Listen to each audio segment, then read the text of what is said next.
so I can walk through the valley. I got my people around me, secure the bed like it's Cali, just making moves like it's 1999. It's historic, cause God making me to shine. Yeah, all the rumors that you heard is true. I'm the hype, I'm the living proof. Don't hate me cause he made me this crazy. Yeah, it's just history, baby. All the rumors that you heard is true. I'm the hype, I'm the living proof. Don't hate me cause he made me this crazy. Made me this crazy. I'm making history, baby. Yeah, we making history, baby. We making history, baby. I'm making history, baby. Yeah, ain't no mystery, baby. We making history lately. Yeah, cause we the rookies of the year. All I see is devils in my rear. Yeah, we making history, baby. It's just history, baby. This that Diana Ross singing with the Supremes. It's Barack being the president, you know what I mean. This that Moses using the staff and parting the sea. This mic hitting the moon while Billie Jean up on the screen. Like, good ain't good enough, the snakes ain't drilling us. I'm focused, baby, you on that woulda, coulda, shoulda stuff. Put me in the Guinness book, he made me this crazy. Ay, it's just history, baby. All the rumors that you heard is true. I'm the hype, I'm the living proof. Don't hate me cause he made me this crazy. Made me this crazy. I'm making history, baby. Yeah, we making history, baby. We making history, baby. I'm making history, baby. Yeah, ain't no mystery, baby. We making history lately. Yeah, cause we the rookies of the year. All I see is devils in my rear. Yeah, we making history, baby. It's just history, baby. All I know is I got it. Just give me a dime in my pocket. Ay, we making history, baby. It's just history, baby. Yeah. All I know is I got it. Just give me a dime in my pocket. Ay, we making history, baby. We making history, baby. Yeah. All the rumors that you heard is true. I'm the hype, I'm the living proof. Don't hate me cause he made me this crazy. Yeah, it's just history, baby. All the rumors that you heard is true. I'm the hype, I'm the living proof. Don't hate me cause he made me this crazy. Made me this crazy. I'm making history, baby. Yeah, we making history, baby. We making history, baby. I'm making history, baby. Yeah, ain't no mystery, baby. We making history lately. Yeah, cause we the rookies of the year. All I see is devils in my rear. Yeah, we making history, baby. It's just history, baby. History, baby.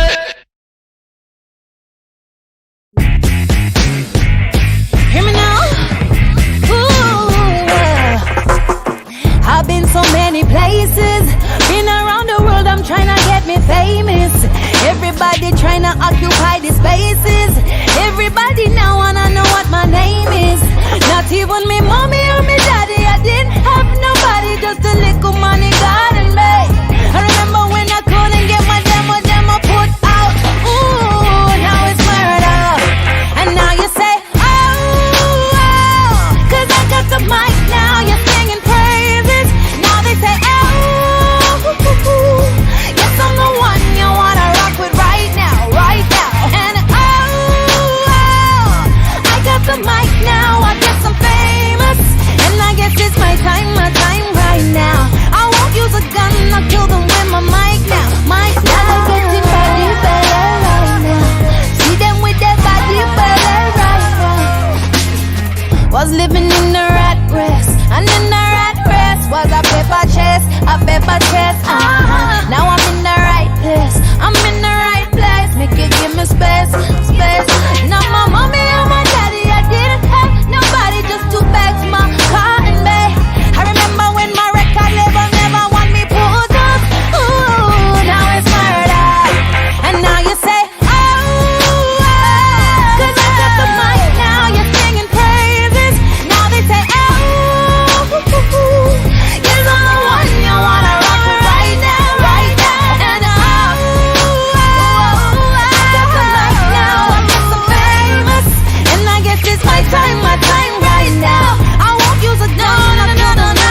get up and get ready for the hottest morning show in the ATL. It's the Wake, Bake, and Coffee Morning Show. Live with Georgia First Black Governor. Ladies and gentlemen, I bring to you the most interactive radio show on Facebook Live. We bring in the hottest news, the illest independent artists, and a whole lot of love, baby. Okay. Time to get up, roll up, sit back, and ride to the Wake, Bake, and Coffee Morning Show with your host, Georgia's First Black Governor. Good morning, good morning, good morning, good morning, good morning, good morning, YouTube. Good morning, Wake, Bake, and Coffee. Good morning, Wake, Bake, and Coffee Morning Show. Good morning, Gap Team. Good morning, everybody that's watching. For those that's coming in, for those that's going to tune in, I thank y'all for coming in and rocking out with us. Good. Oh, man, let me turn this around. Good morning. Good morning. Good morning to everybody. Oh, man, I am grateful to be alive. I hope you are too. I hope that you took the time to give God thanks this morning for being above ground. And if you haven't given God credit and thanks for being above ground this morning, go ahead. This is your opportunity.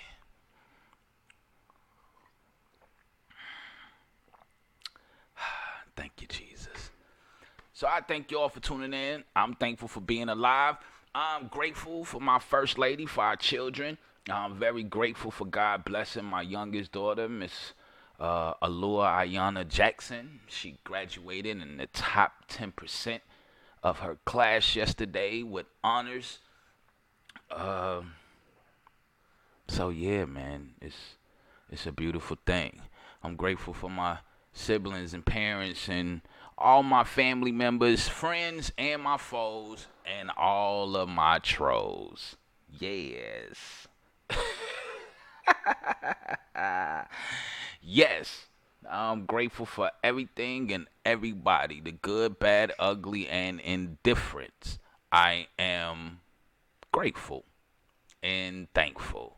So I'm grateful for y'all being here. Thankful for everybody. I hope everybody has a great day today. Usually we will do the love series today. Couple of things. Number one, I didn't check my email. Number two, Mama Quita just texted me to remind me that she sent me something. And we both apologize because she didn't text and neither did I check. So, oh well. But I came in here strong today anyway because I would like to discuss the circus yesterday. And tonight the circus shall continue. Tonight I think will be more entertaining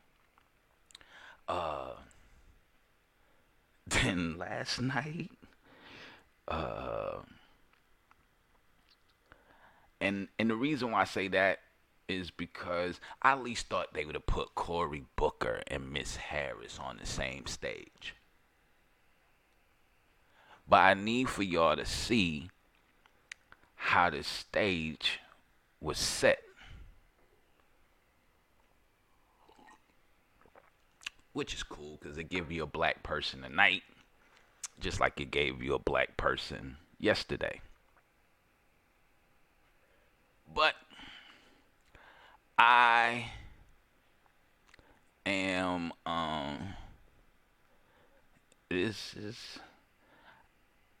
I watched it from start to finish.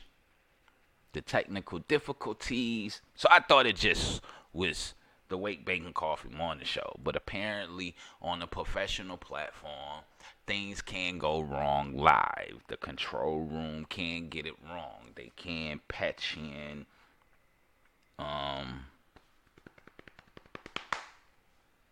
the wrong microphones. Because I'm listening and then you can hear the person speaking in Spanish for the Telemundo channel. And it was like, so the question is, and so we just want to.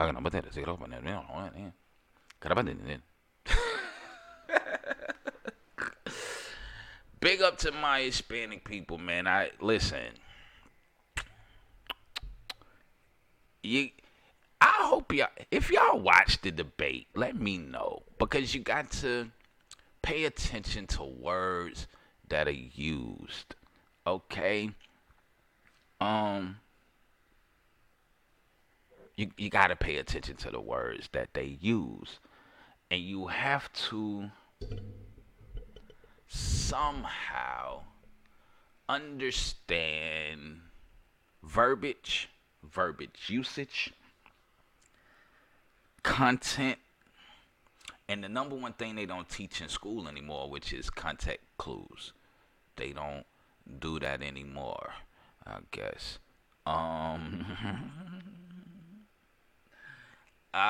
So I had fun last night. And they did their best. Pocahontas, she tried her best to do what she does.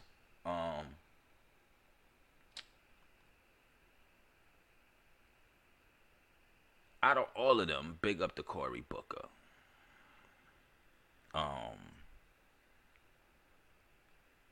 Yeah. Big up to Cory Booker. From what I've seen. I still wouldn't vote for the guy. But big up to Cory Booker.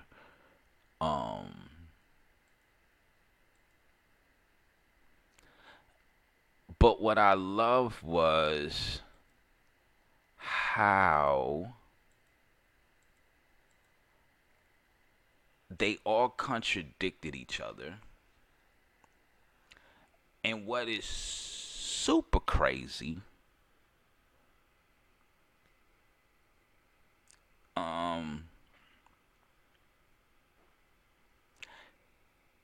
everything that they said, they pretty much agreed with Trump.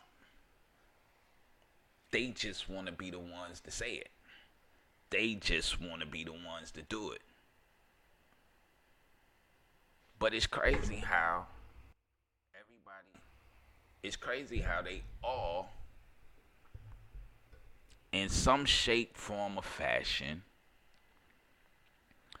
took a stance on an issue and pretty much quoted verbatim how Trump feels on an issue. So we're going to get into this. I know we in the state of our men month, but this is very important to the men. And the reason why I say this is important to the men is because a lot of men don't vote. And I don't want to hear, oh, well, you're a felon. No, please understand this. That if you are a felon, you can still vote in this country. Courtesy of your Republicans. As long as you are not on probation or parole, you can vote as a convicted felon. I knew a lot of brothers that wanted to vote, especially during the Obama campaign when he was first running. And they was like, man, boy, I wish I could vote, boy, because I put this brother in office. I said, are you on probation? No. Are you on parole? No. Then you can vote. Only thing they check at the voter registration. Good morning, Miss Harris. I saw your mom's yesterday at the Y.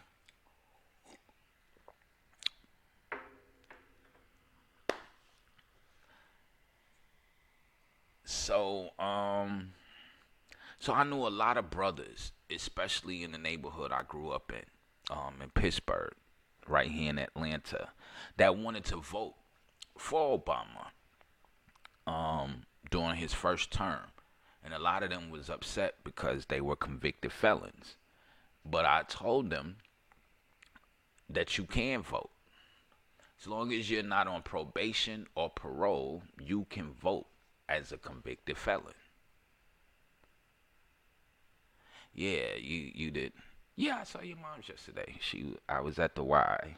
I was at work. I had to go into the building, so and she was coming out. I spoke to her. I didn't tell her who I was,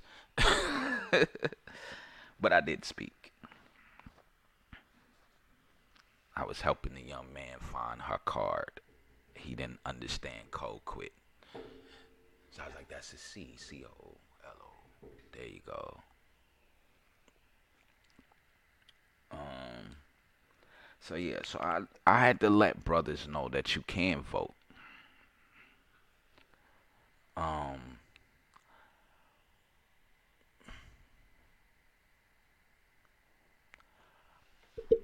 don't know. Apparently she was already there. So I was just happened to be at the front desk and I saw her come out and I spoke to her as she was leaving. So didn't know that your mother went to the Y until I mentioned your name to Miss Karita Jackson. And she was like, oh, that's her mom. I was like, yeah, that's her mom's right there. I went to school with her daughter, Crystal. Oh, I know Crystal. Oh, okay. She's married now, right? Yeah. Miss Harris. Yeah, dude.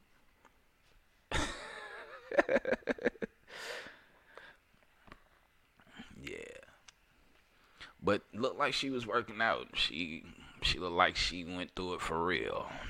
I don't know what training she was in, but she looked like she went through some real training.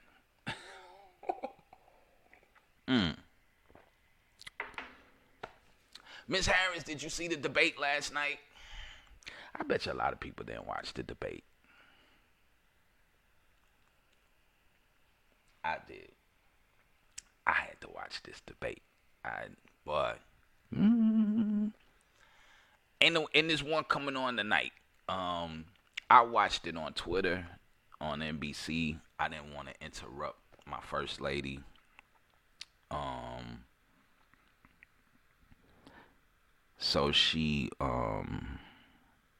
So I watched it on Twitter. I went and hung out with all the bosses yesterday and watched it on Twitter.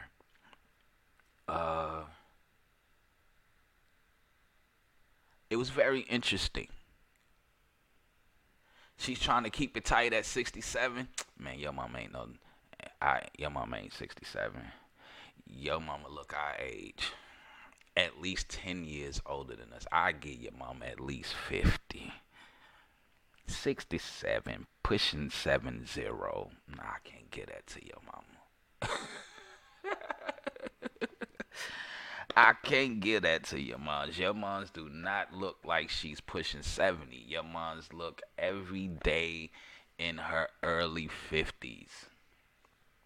I guess it's true what they say. Black don't crack. Man, listen. Black women, but I tell y'all the truth. And don't get me wrong, because it's a lady that comes to the Y. She is 84, 85, somewhere in there. She's almost 90. I know that. The woman is still in her right frame of mind. She exercises, she runs, and the woman don't look a day over 65. Actually, the 80-some-year-old lady looks your mother's age. Your mother looked like she's in her mid-50s. So I'm not mad at moms for trying to keep it tight and right at 67. Okay? I ain't mad at her at all. She said, I didn't watch it because I had the longest day yesterday and I was mentally done. I saw, you saw, what the, what they call them, OPP, R-Key. I think him speaking in Spanish at my mother-in-law house. You a communist? Hey, that's cool. Um, no problem. How you doing, Miss Rosa? You saw him speaking in Spanish. There was a lot of Spanish speaking going on last night for this to be an American debate. But then, too, you had to take in consideration, America is the only country in the world that doesn't have a dominant language or a signature language. Like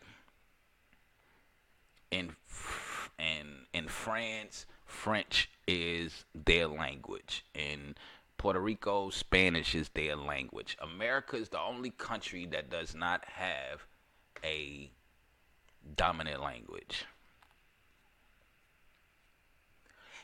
And we really don't speak English. We really speak slang English, broken English. I call it American English because I've been to Europe. I've been to where true English speaking countries. I've been to true English speaking countries, and we don't spell our stuff the same. We don't say things the same. We don't pronunciate or enunciate, as my sugar booger like to say. So we don't do any of those. Yeah, Spanish is the predominant language in Brazil. But there is no dominant language here in America. So yeah, so they spoke Spanish all the way through from beginning to end. What was crazy was it was put on by NBC. So NBC, MSNBC, CNBC, and they had Telemundo. They own Telemundo. So during certain parts of the show, you couldn't hear the Telemundo commentary in the background during the debate, which was priceless to me. But what is really crazy is, like I was saying earlier, about my brothers and sisters who are felons here in America, and especially those that I met during when Obama was first running, and they felt that they couldn't vote because they were a felon. But little do they know that the Republican Party passed a bill 2 years before baby Bush, got out of office. And that bill was, if you was a convicted felon, as long as you were not on probation or parole, you can cast a vote.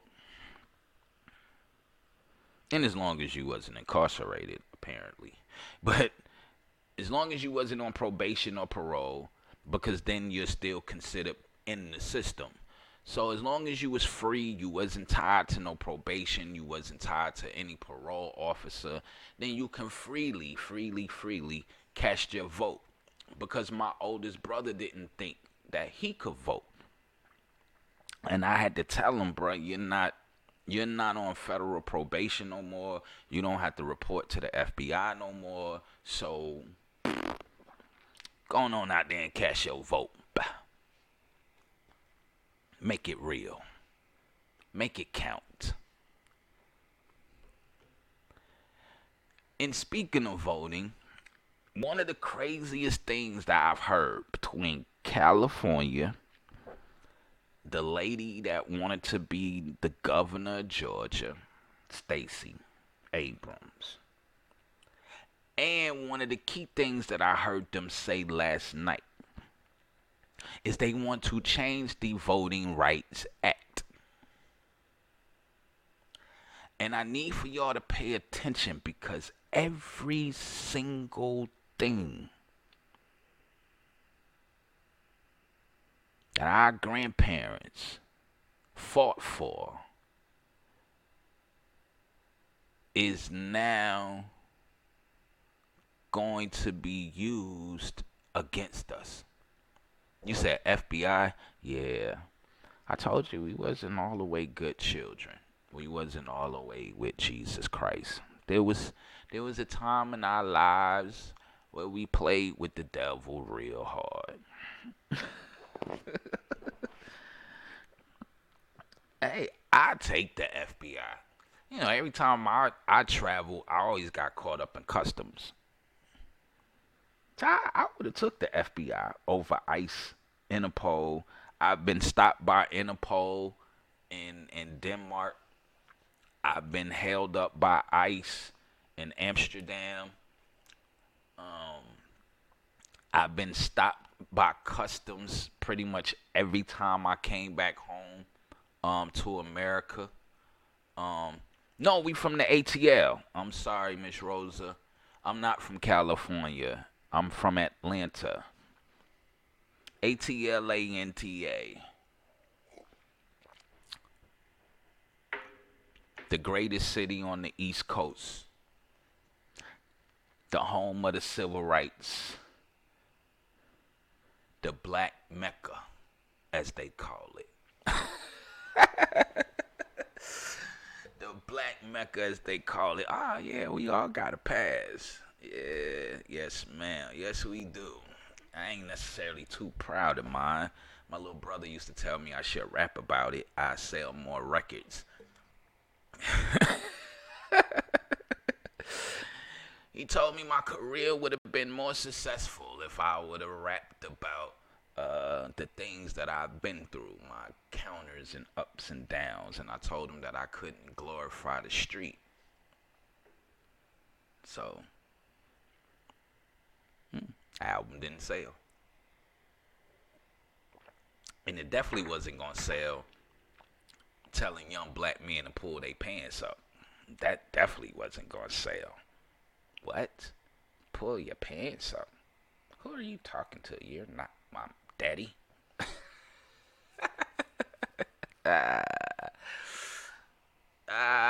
You're not my daddy. Don't tell me to pull my pants up. You stupid. But I did get the attention of Atlanta City Council with that song. The only problem I had with Atlanta City Council with the song was they wanted to use my song to promote the pull your pants up law. And I told them most of these, I said, first off, as an artist, as a songwriter, as an artist, I believe in freedom of speech. That's number one. I believe in freedom of expression. I believe in the freedom of fashion expression. Now, this is their fashion expression. This is their freedom of expression. Is it the best expression? No. I said, then you want to place a $50 fine on every young man you see showing their drawers. The problem with that is most of these young men y'all see come from poor communities, poor neighborhoods. Their parents can barely pay rent. Shit. As a taxpayer, I'm paying their parents' rent through Section 8, paying taxes. So if their parents can't pay their own rent, how do you expect them to pay a $50 fine? I said, and my song pretty much points out you should pull your pants up, not because you're going to get hit with a $50 fine. Not necessarily because it looks gay, but it comes from the gay prison community. That's number one. It means that you're advertising your booty hole for sale. But what's most important to me is with your pants kicking it the way you kicking it, you fit the description of every major crime in this city. My song would encourage you to pull your pants up so you don't fit the identity of a criminal.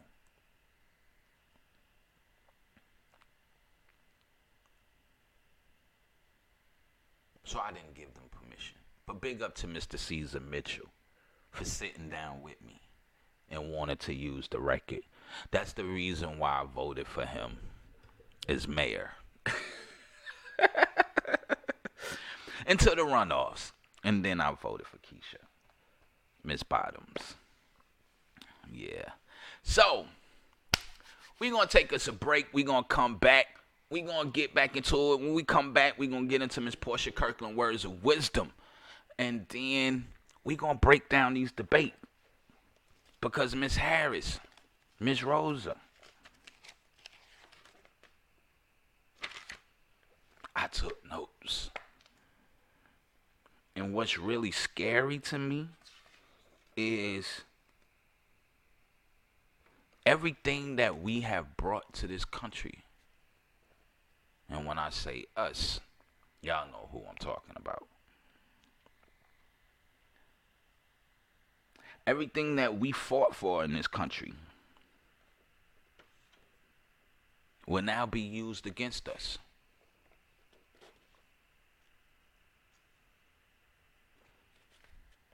We created the Nationalization Act. We created the immigration laws. We helped push the gun laws.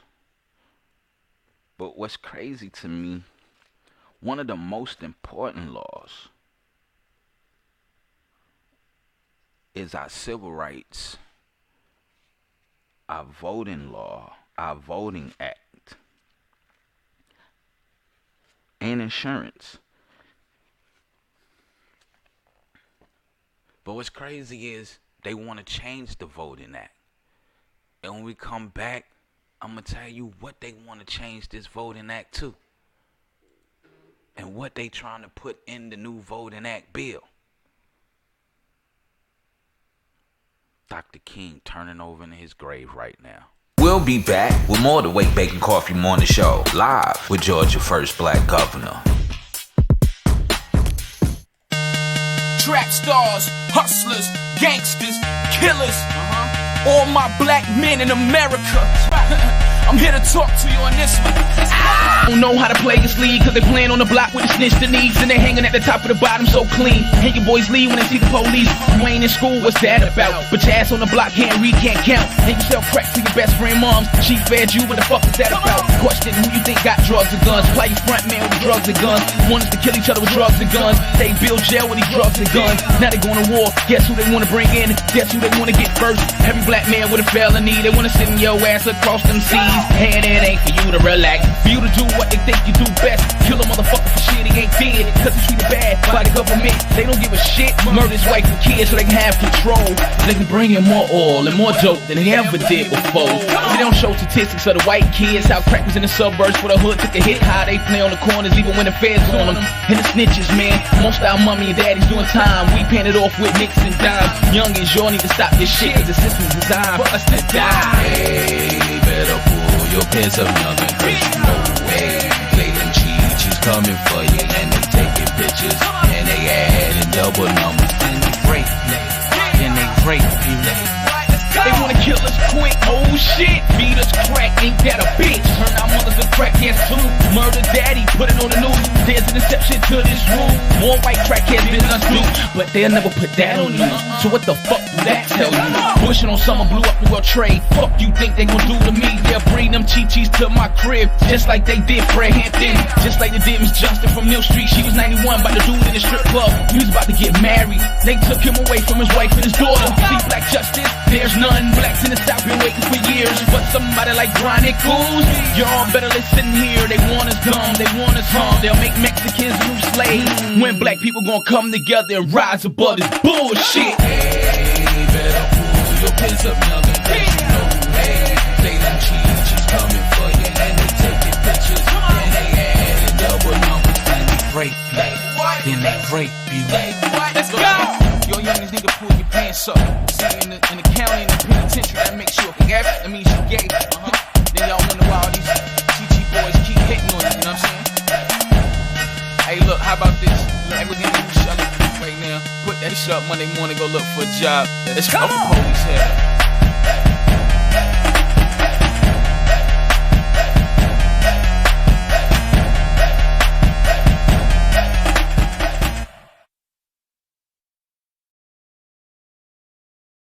Are you looking to become a better parent, escaping domestic or family violence, need help with anger management, couples mediation, or just individual guidance? If this sounds like you, then contact the Georgia Life Center by visiting their website at georgialifecenter.org or give them a call at 470-395-1397 to set up an appointment, because they believe everyone can lead a happy, productive life free of violence and abuse.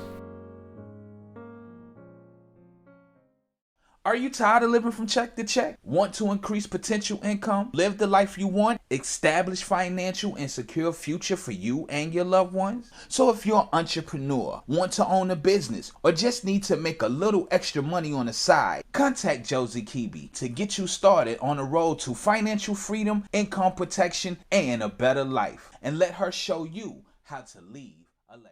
Calling all my people on the night shift, the late drivers of Uber and Lyft, the night hawks, the creepers, heading home from the club, or you just up doing what grown folks do. You need to be tuned in to the hottest radio personality in the ATL, Big Ray Van Groove, from 2 a.m. to 6 a.m. on Magic 107.5, 97.5, the real sounds of Atlanta. We'll be back with more of the Wake, Bake, and Coffee Morning Show, live with Georgia's first black governor.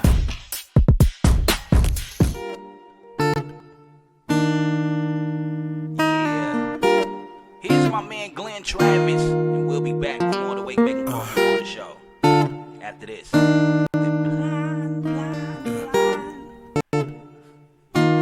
Let's get it, Glenn. Time moves slower, feelings grow stronger when I'm with you. Somewhere I've never been before, you'll take me. I ain't used to this craving. No excuse, but I'm saying, maybe you got me thinking. I wanna walk this line to the other side. This year, what I tell myself, stay alive, it'll be alright. I guess you'll meet me there, halfway when the time is right. Cause I see no one else, no one else. Cause you make me blind. Don't protect the girls out of time.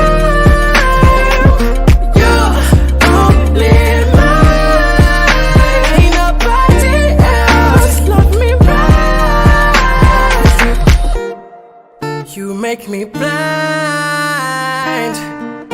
blind. Breathing's faster, I can't take the pressure. When you touch me, I can't help but to fall in love. You make me, I ain't used to this craving. No excuse, but I'm saying, maybe you got me thinking. I wanna walk this line to the other side. This year, what I tell myself, stay alive, it'll be alright. I guess you'll meet me there, halfway when the time is right. Cause I see no one else, no one else. Cause you make me blind. I'm outside of the girls out of time. You only mine, ain't nobody else. Love me right. You make me blind.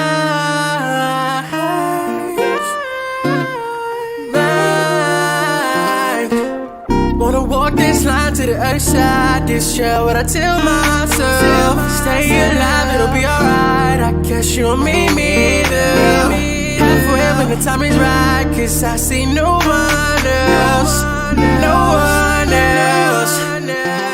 Cause you make me blind. Don't outside the girls out of time. You only mine, ain't nobody else. Love me right. Cause you make me blind. Don't outside the girls out of time.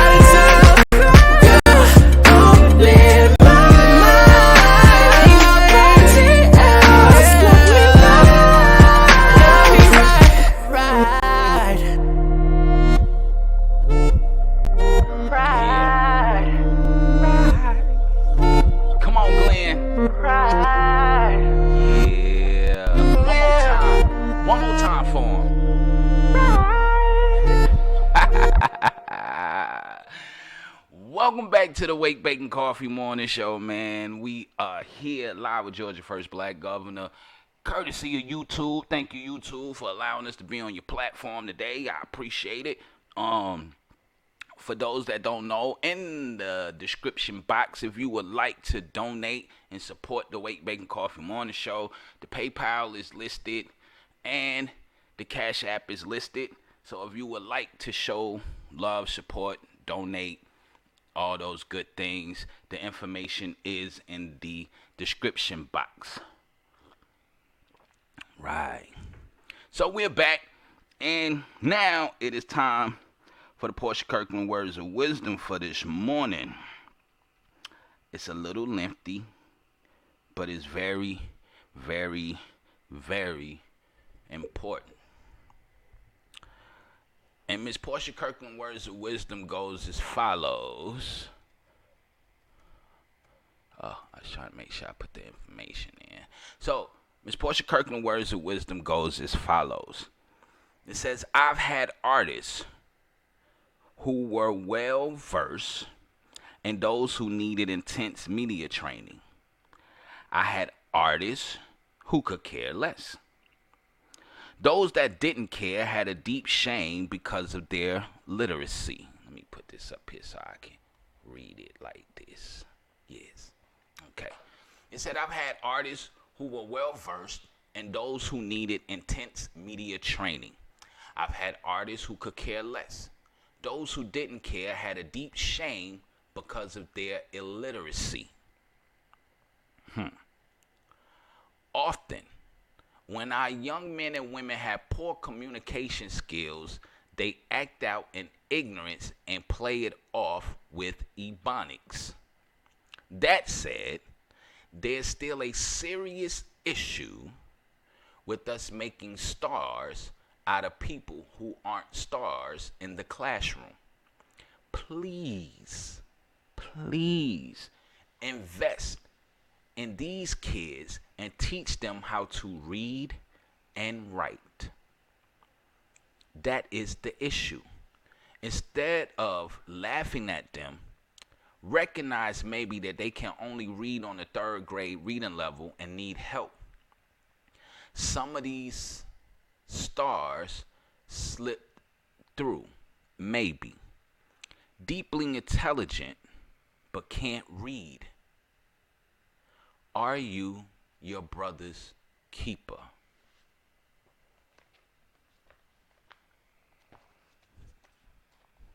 Well, Miss Portia Kirkland, we have to go to the root of this issue.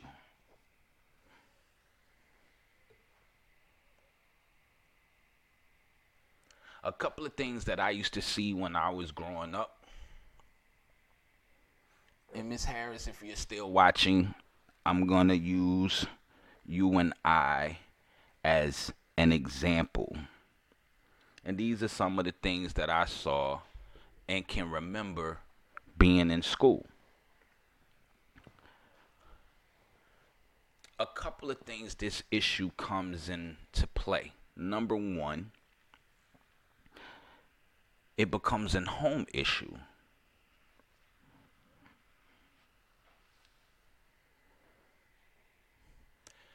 Children care about the things that they have been taught or have been instilled in them to care about.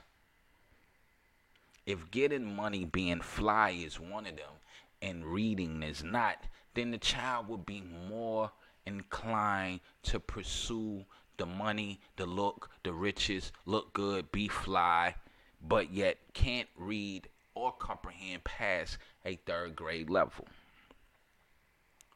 That's one of the things. But to think back through elementary and middle school, I remember I was separated from my best friend. From elementary all the way up to junior high school. And we were separated based on test scores and grades. So if you was in the A and B category, you sat in the classroom with me and Miss Harris. If you was in a CDF category, you sat in a classroom with my best friend. God bless his soul, Marcus Dion Simpson. I miss you, my brother. I really, really do. And it's crazy that when I go in my memories, I see a picture, and I've been seeing it for the last couple of days. What I've noticed is if you have star students like Miss Harris or myself, we would usually get the most attention.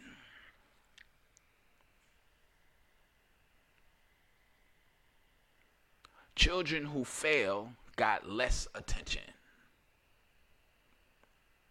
Now, you had some teachers, like my 4th grade teacher and my 2nd grade teacher. Well, I could say at least the elementary teachers I had, at least that I can remember, at least from the 3rd, 4th, and 5th grade, always tried to incorporate the CDF student so they can catch up. So we can all be on the same playing field. What I used to love about my 4th and 5th grade teachers was more so the fact of they broke it down, the same problem. They broke down 5, 6 different ways because they knew everybody couldn't get it in the simple way or the way that the book wanted you to get it. 1 + 1 is 2. A lot of people couldn't get that. So you had to break it down where children can understand and keep up in the class. But what I've seen is they don't really do that. They separate us. They put the focus on the smart kids, the kids that they know that's going to succeed. So it's easy to have children out here in the street, 30, 40 years old, that can't read. But what I've noticed, at least the junior high school I know me and Miss Harris went to, it was a great push to have everyone on the same level. There was a great push by teachers to have everyone on the same reading and math level. But there was a great pushback from the city to only focus on the smart kids. Now, because they don't want to hurt nobody's feelings, now we have no child left behind. So whether your child can read, write, they can do the work, can't do the work, they're going to promote them to the next grade because they, and this is statistics, and this is what came out from the Atlanta public school system. These are not my words. These are the words from the Atlanta public school system school board. And I also went to the Cobb County School Board. And it has become the message of a lot of school boards where no child gets left behind because we don't want the child to feel bad.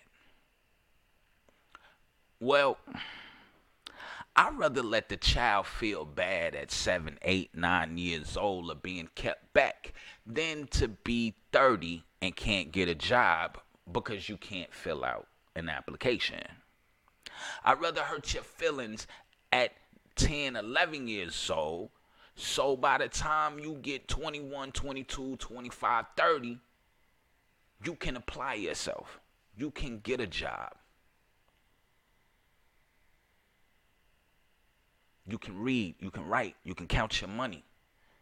I know dudes who's standing on the street corner selling weed. They can't count. They can't count.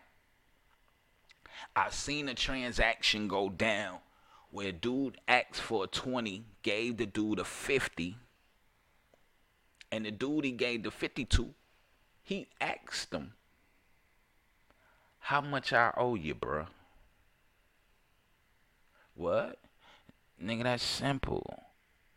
20 from 50. If you got 5 and you take 2 away, that leaves you with 3.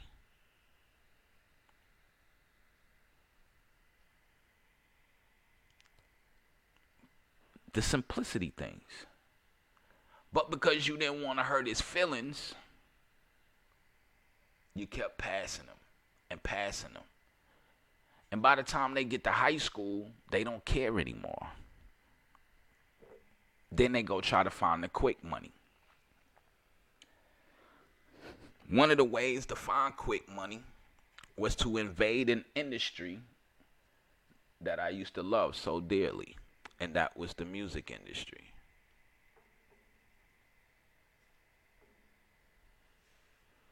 Because as long as you can talk, doesn't matter if you can read or write.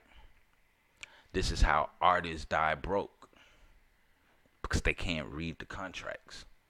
This is how a lot of sports athletes die broke, go broke, because they can't read the contract. And because they didn't have the assistants to read and the attorneys. And I've seen this in the music industry. The label will appoint you an attorney. It's almost like a public defender. They will appoint you an attorney if you can't afford one. What the artist doesn't know is that the attorney works for the record label.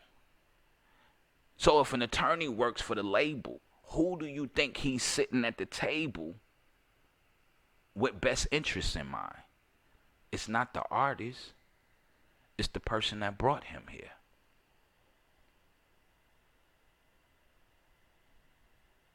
We got a lot of people in society that can't read. But they got college degrees. They're your managers.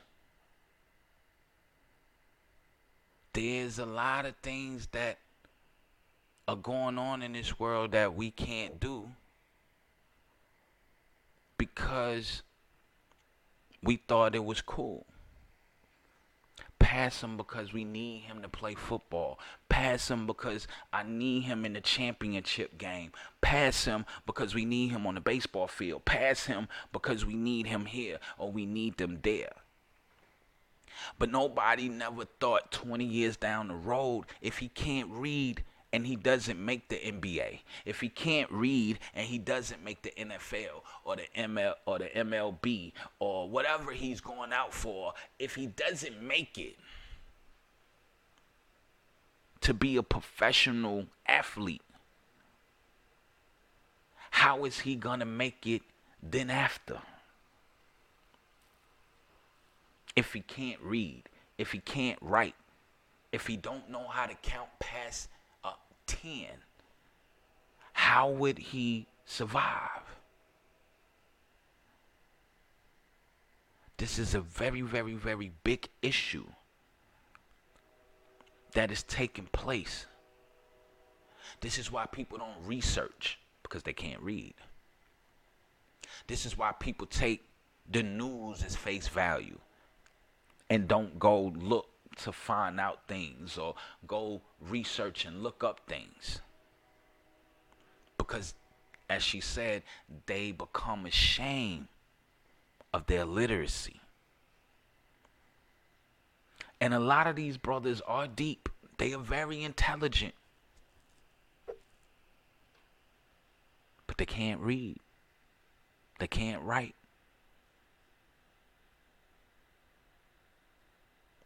And she asked the question, are you your brother's keeper?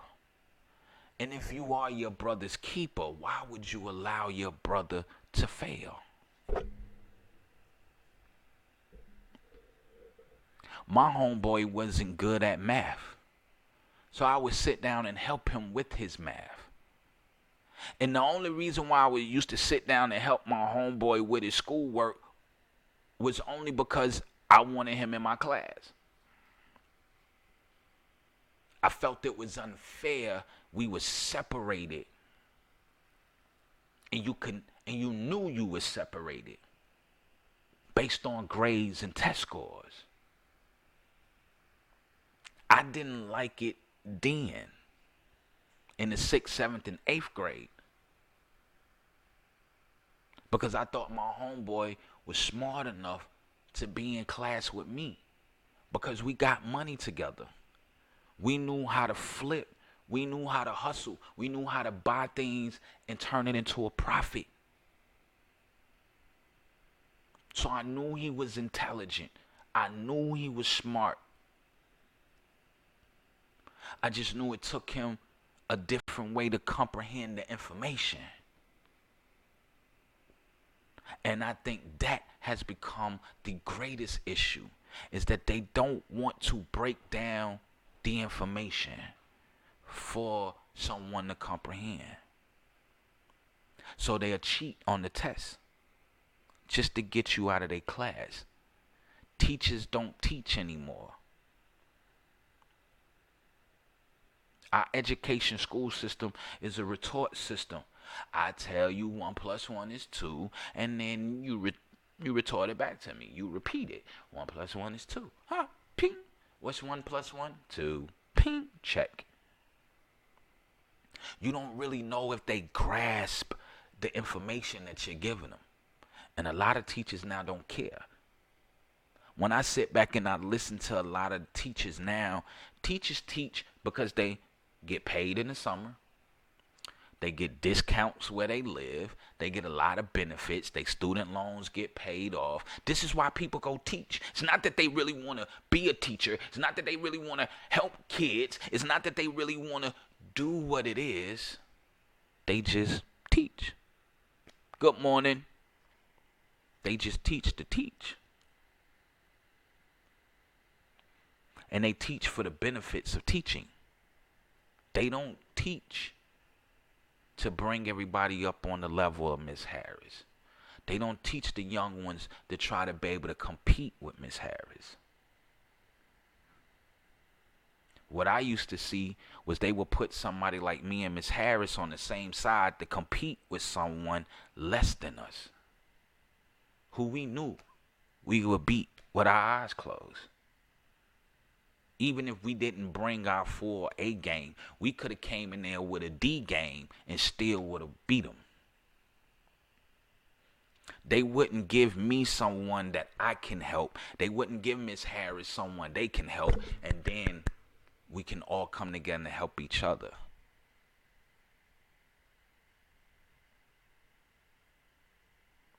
And I'm only saying this because I'm related to teachers. Now, most of the teachers I'm related to, they took pay cuts so they can teach their kids. They go teach in summer school because they go back and teach the same kids in the summer because they want them to succeed. My biggest issue since the early 90s, and we talking about 1990, I'm almost 40. Even then, they wouldn't teach to bring the kids up on the level of the AB student. They only focused on the AB student because they know they will bring scholars. They know that the AB student will be seen, and now people will gravitate to the school.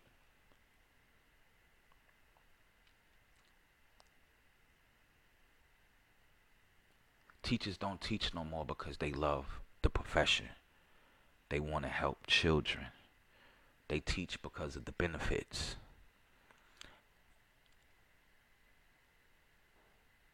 And this is why we have the issue of athletes and superstars that can't read.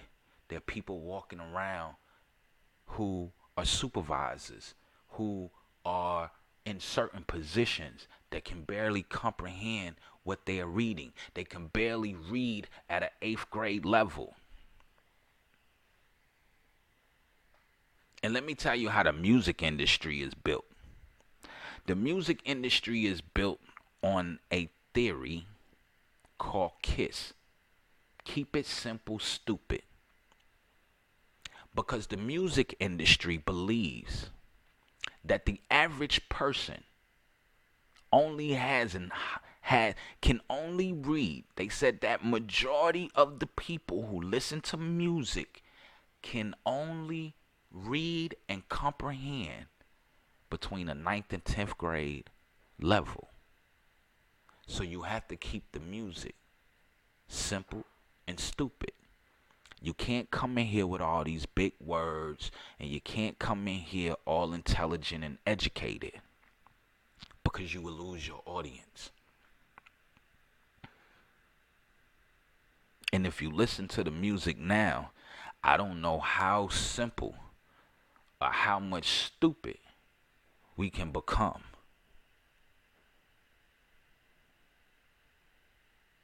So that's Miss Portia Kirkland, Words of Wisdom for today. You can follow Miss Portia Kirkland at pkfaith.com. That is at pkfaith.com. Miss Rosa, I don't want to butcher your name because I'm real good at killing somebody's name. So Miss SH, that I'm going to just leave it at that, Miss SH. Because I would completely kill your first name, and I don't want to do that. I thank y'all for tuning in.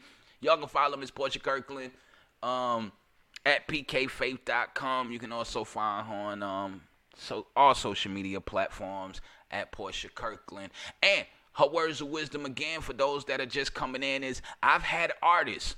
Oh, and by the way, Miss Portia Kirkland is I call her music mogul, but she was one of the biggest music execs during the time I was in the industry. But that's another day, another story.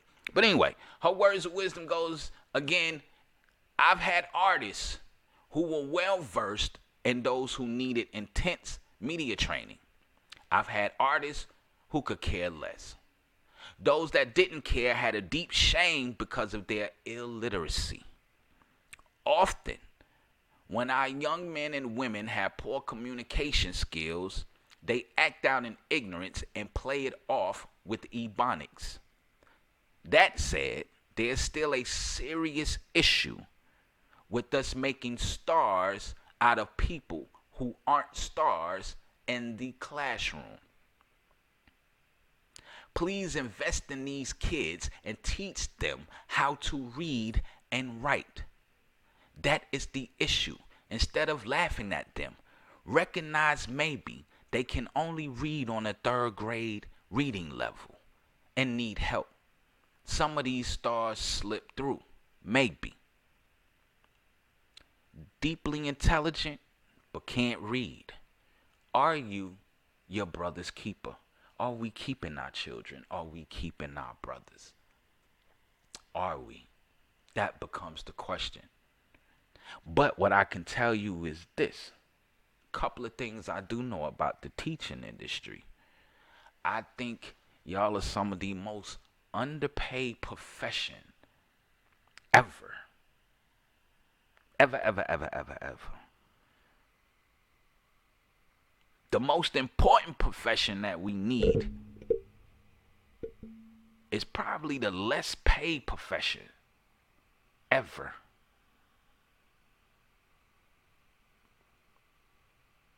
The less paid, but the most important. And it's crazy, and we're going to take a break and we're going to come right back. When I saw the word illiteracy, I'll never forget this as long as I live.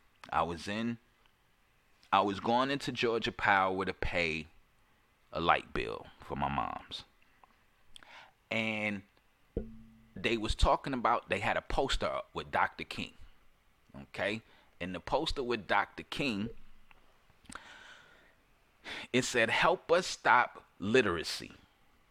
And I took a picture of it then. I don't even have that phone no more. But it said, help us stop literacy. And I sat there and he's like, man, it's Black History Month. What are you talking about? I said, but why would you want to stop literacy? You mean to say, let's stop illiteracy. We got enough people stopping literacy right now with the no left behind and teachers cheating on tests and all this other good stuff. We don't need to stop literacy. We need to stop illiteracy. If anything, we need to encourage literacy. And my thing was, I don't know how long that sign had been up before I walked in the door. But it makes my point. You're a supervisor. You told me that you had been to college. And all your employees up here were either in school, had been to college, or they was of age. And none of them knew the sign was wrong. So you got people taking bill money and they didn't know that it should have said, let's stop illiteracy and not literacy. I walked in one time and saw that. How do the people that work for you not know your sign is wrong? And the little girl who took my money told me that she was in college at night, going to school. But if you was in school, how you missed this? And if the brother that came out and told me he went to college and graduated, how did you miss it? So I've learned, and I say this all the time, and it's no disrespect to those who went to college, but everybody who has a college degree is not as smart as y'all keep making them out to be. Most people I know with college degrees, not all, but some, are some of the most illiterate, uneducated dummies I've ever met before in my life. Good morning, Mama Quita. So that's Miss Portia Kirkland, words of wisdom, ladies and gentlemen. So we're going to take us a break. When we come back, we're going to get into this debate. I took notes. I watched it from beginning to end. The greatest thing that I really need for y'all to pay attention to is they want to change the Voting Rights Act. And they want to change and they want to take away your Civil Rights Act. I hope y'all pay very, very, very, very, very, very close attention. Oh, and another thing that they want to do, they going to raise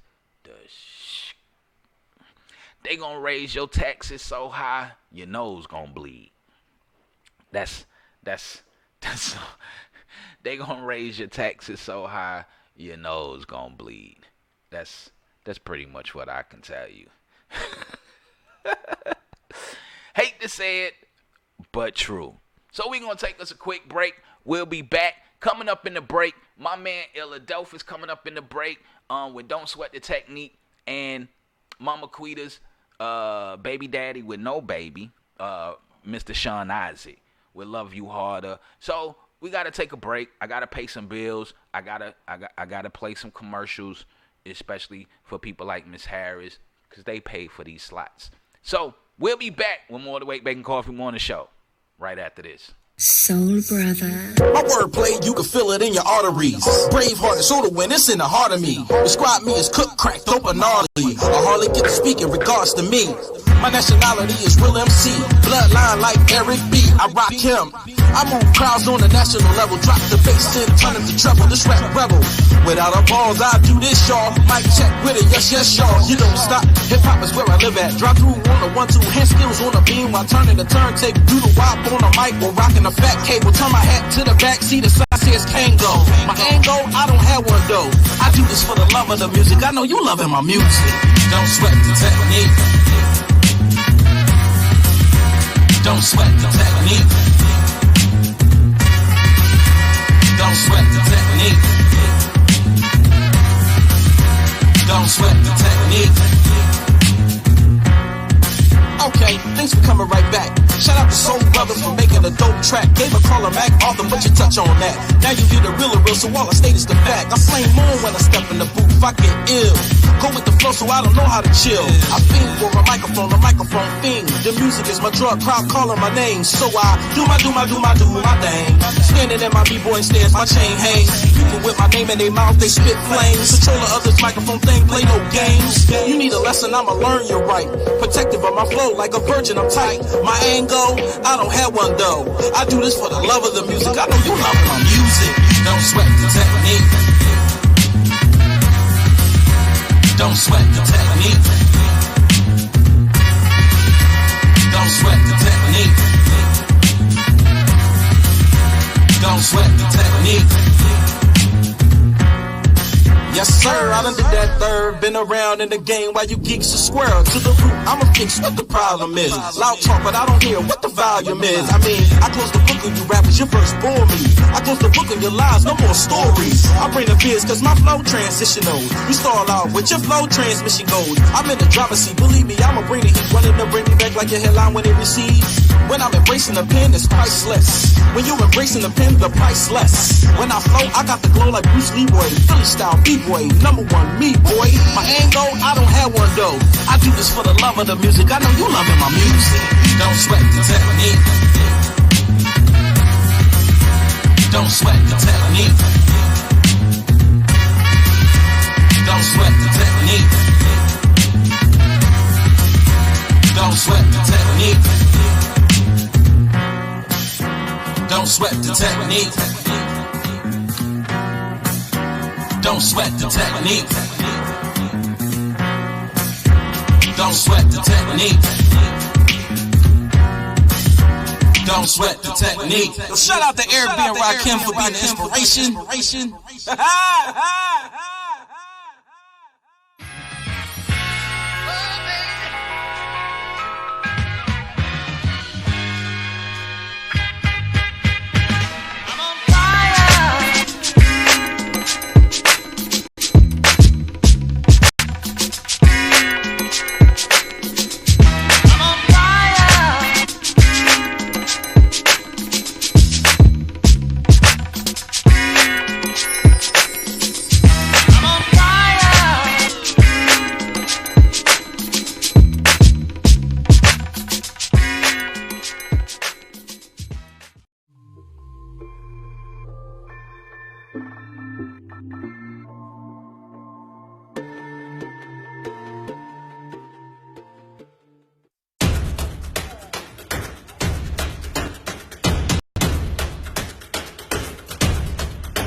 The National Coalition of 100 Black Women Incorporated, Mecca Chapter, has partnered with the Andrew and Walter Young Family YMCA for their annual Women's Wellness Health Fair on June 29th from 10 a.m. to 2 p.m. There will be free blood pressure checks, healthy living tips, food and nutrition advice, free health screenings, optional blood donation opportunities, and much, much more. So come on out to the Andrew and Walter Young Family YMCA and meet the National Coalition of 100 Black Women Incorporated, Mecca Chapter, as they inspire us to live healthier lives.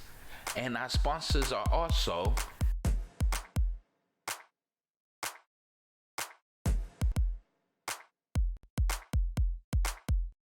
We'll be back with more of the WakeBake and Coffee Morning Show, live with Georgia's first black governor.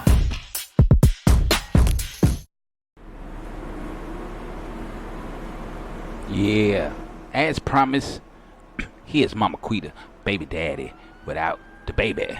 And y'all know it's still the Love series, but we doing the Democratic thing. So, here's my man Sean Isaac with Love You Harder. We'll be back right after this.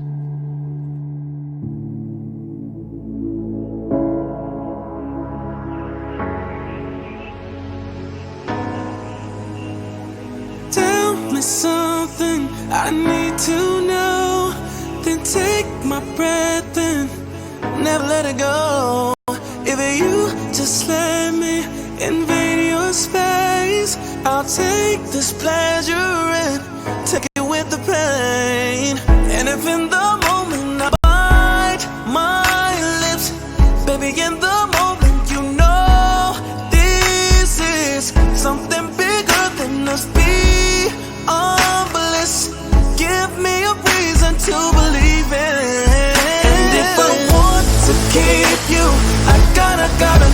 got to love you harder. I gotta love you harder. And if I really need you, I gotta got to love you harder. Love you harder. Love you, love you, love you, love you. Harder, harder, harder, harder. I know your motives and you know mine. The ones who love me, I tend to leave behind. If you know about me and choose to stay, then take this pleasure and take it with the pain. And if in the moment you bite your lip, when I get you moaning, you know it's real. Can you feel the pressure between your hips? I'll make you feel like the first time. And if I want to keep you, I got to love you harder. I gotta love you harder. And if I really need you, I gotta got to love you harder. Love you harder. Love you, love you, love you, love you. Harder, harder, harder, harder. Love you, love you, love you, love you. Harder, harder, harder, harder. So what do I do if I can't figure it out? I gotta try again. Oh, so what do I do if I can't figure it out? Said I'ma leave again. Keep you. I gotta. Said I got to love you, babe. I said I gotta love you, babe. And if I really need you, I got to love you harder.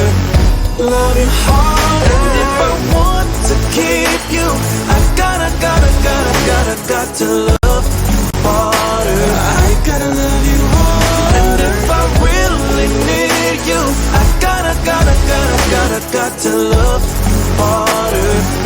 Love you harder. Yeah. Love you, love you, love you.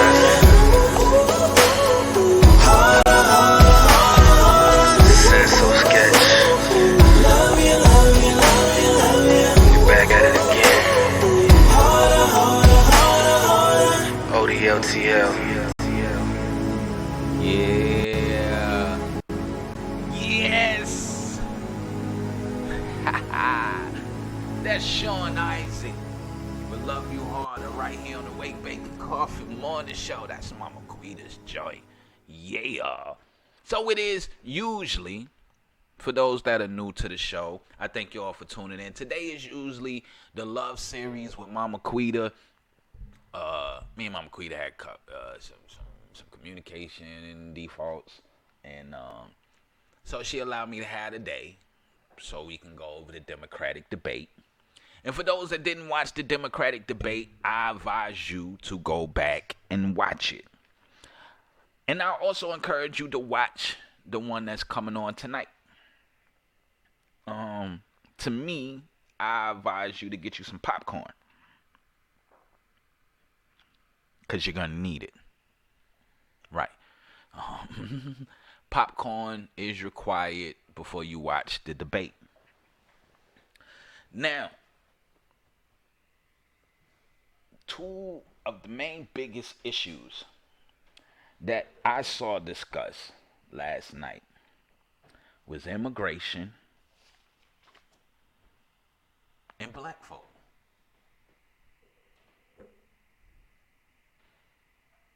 Those were the two main discussions: immigration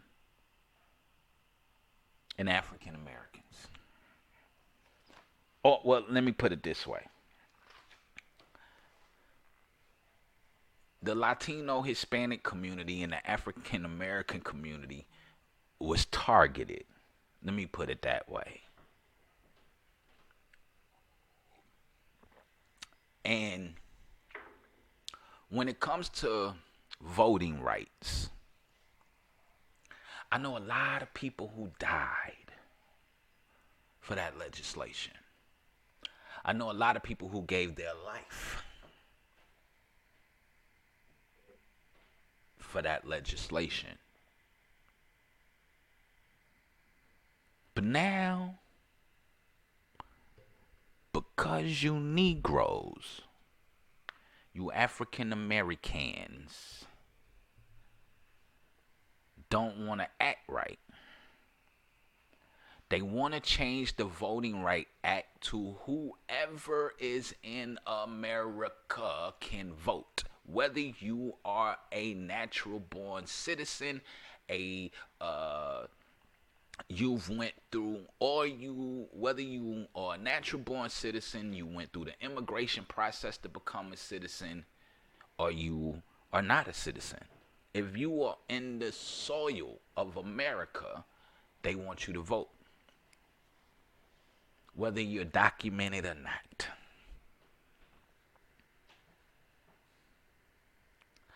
I call that power hunger.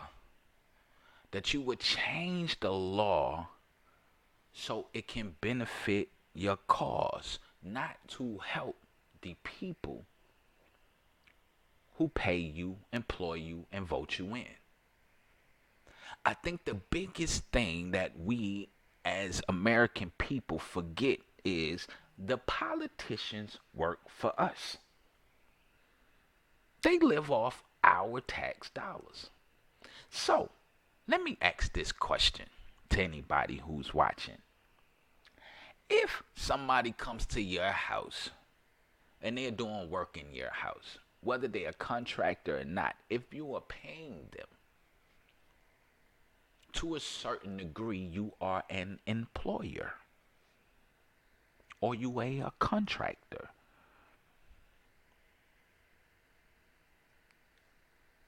We forget that Congress works for us.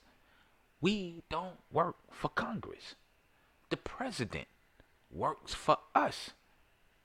Whether he's taking the salary or not, he works for us. Your governor, your mayor, your city council, they work for you. You don't work for them. They work for you. Because they live off your money.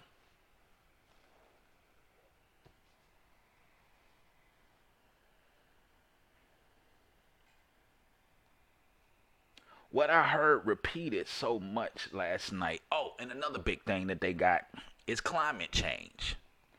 Now, since I've been a little boy, I don't know if anybody else has seen this, but since as long as I can remember and comprehend, the climate change 4 times a year.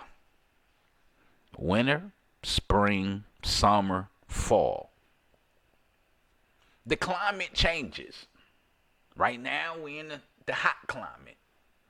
Then by September, it's going to change and it's going to cool down. Then by December, it's going to change again and it's going to get completely cold.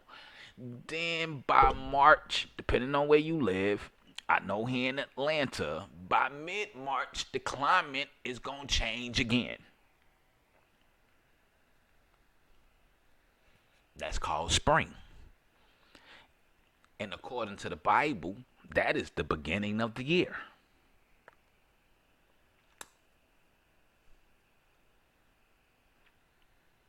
That's the beginning of harvest season. That is the beginning of the year. Spring, according to the scripture, is the beginning of the year. Not January, but hey. But the beginning of the year starts in spring. Then the climate changes again from spring to summer. So as long as I remember, the climate has always changed. 4 times a year. Now, when it stopped changing, that's when we got a problem. But then the scripture also says that you will not, in the last days, you will not be able to distinguish the seasons. You won't be able to tell winter from spring, fall from summer. You won't be able to tell.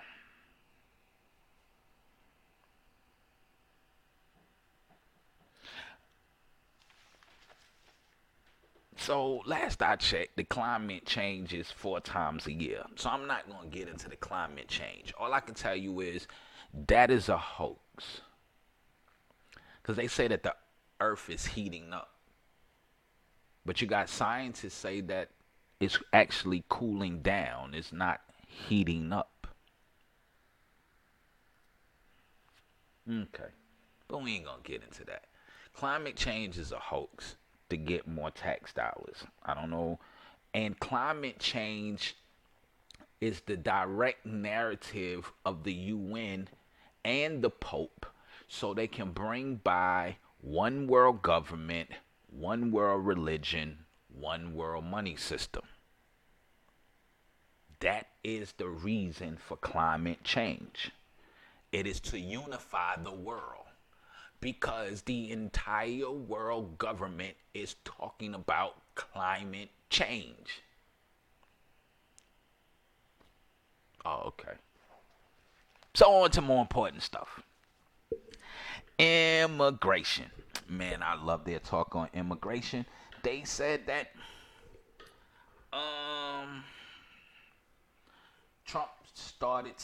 Trump was behind separating families. And I remember when that first came out, I came on the show and I showed the pictures from CNN and I made sure I showed the date and time. The date was, the year was 2014. Trump then become president in 2016.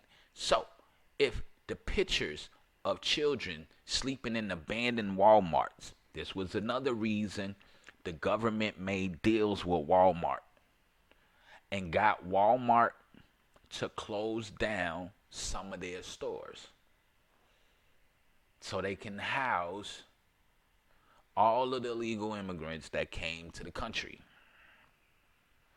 And the pictures that show children sleeping in cages.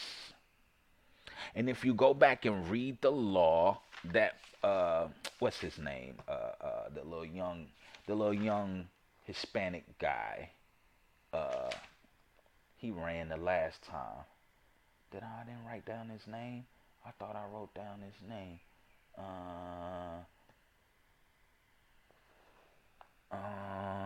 Oh yeah, Julian Castro. He kept saying that they need to change this one law, 1325. See, 1325 need to be repealed because they got children sleeping in cages. The children are being separated. But if you let the media tell you, Trump did this. But if you were smart enough to go back and do your own research and pay attention, you will see that family separation came under the Obama administration. Children sleeping in cages and taken away from their parents, sleeping in abandoned Walmarts, caged up. That came from the Democrats under the Obama administration. But nobody talks about a great family separation because we can't talk about that. We're supposed to get over that. Because the greatest family separation took place under Democratic leadership, under the Democrats during slavery, Jim Crow, and the Black Codes. Oh, but we ain't supposed to talk about that. Don't move on, Gov. Don't talk about that. And what about another family separation in America? Whether you're black, you're white, you're Hispanic, I don't care what color, race, creed you are. Have children and commit a crime in America.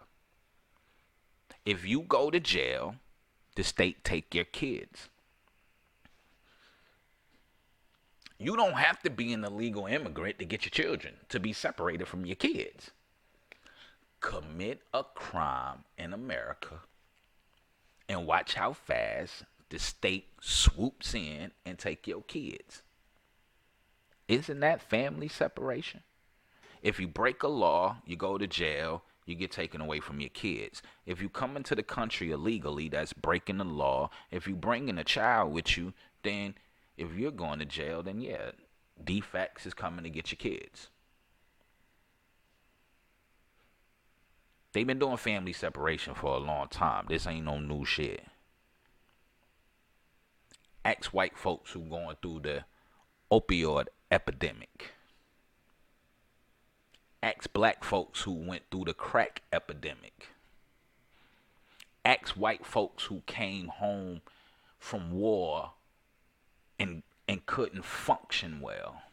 Ex-black folks who came home from war who can't function well. Ex a man going through divorce. Ex a man going through child support court. Your children get taken away from you all the time. But we don't talk about that family separation, huh? Oh, okay. So, they said they want to take away the criminal penalty for coming in the country illegally and make it a civil penalty. Meaning that if you come into the country illegally, we're not going to prosecute you criminally for breaking a law. We're just going to say that this is a civil law. Now, usually when you go to civil court, there's monetary, you're looking to get monetary gain. If they came here with nothing, then how are you going to get monetary gain? Why do people go to civil court? Divorce, child support, alimony.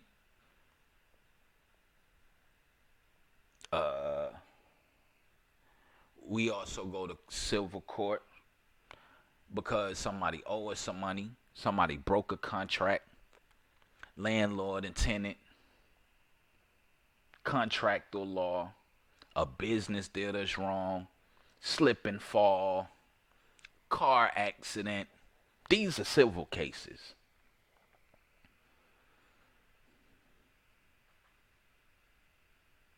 So, what if you caught somebody selling marijuana? Can we now process them under civil law instead of criminal law? Can they just pay a fine? Oh, we'll charge you $100 for every pound we catch you with. $25 for anything less than a quarter pound. Can we get civil law? Can we get that? We're not going to get that. You're being pushed to the side because you Negroes are waking up to the truth. You're not important anymore. This is why they fighting hard for undocumented workers to vote in this next election. California already has a bill on the floor to allow illegal immigrants to vote in the presidential election of 2020. But you got black and white men that was born in this country that feel they can't vote because they got a felony conviction.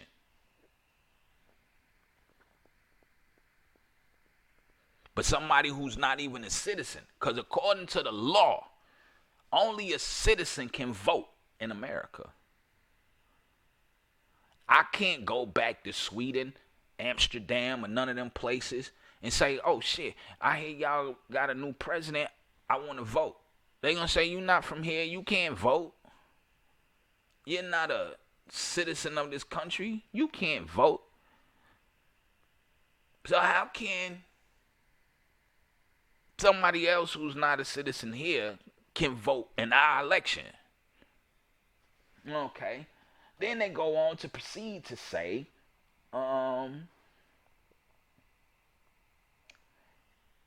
they got mad at Trump to say that we need to change this because a young man and his daughter died trying to get into America. And it's crazy because they brought this up in conversation. But let's describe how they did it. They said a man came to a point of entry. He was denied entry into the country.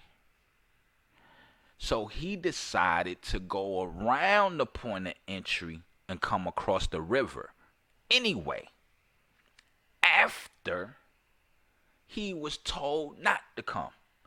You was told you can't come in, but you was going to try to come in anyway, and then your daughter died in the water. That's Trump's fault.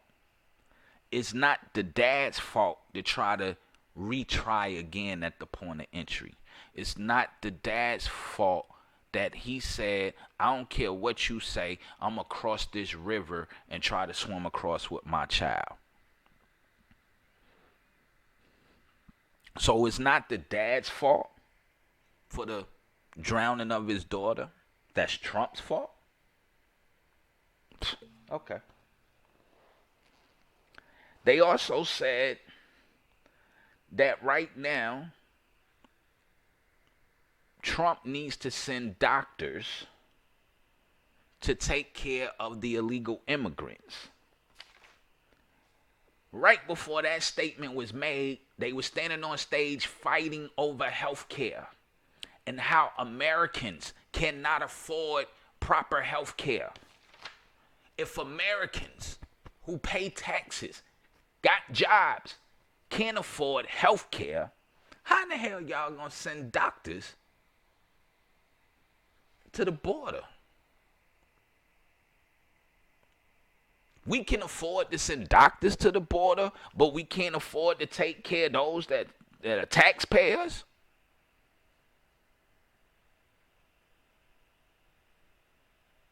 I need y'all to see this. The Democrat Party don't give a damn about you Americans, whether you be black or white. They don't care about you. Because they just stood on the stage and argued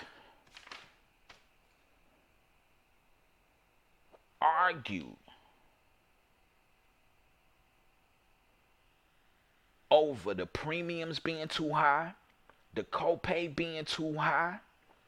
They said health care is a basic human right. Well, it is. It's a basic human right to go to the doctor, or to seek some type of health care from a doctor.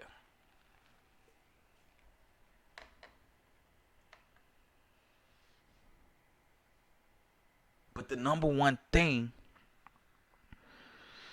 is they want to get rid of the private insurance company.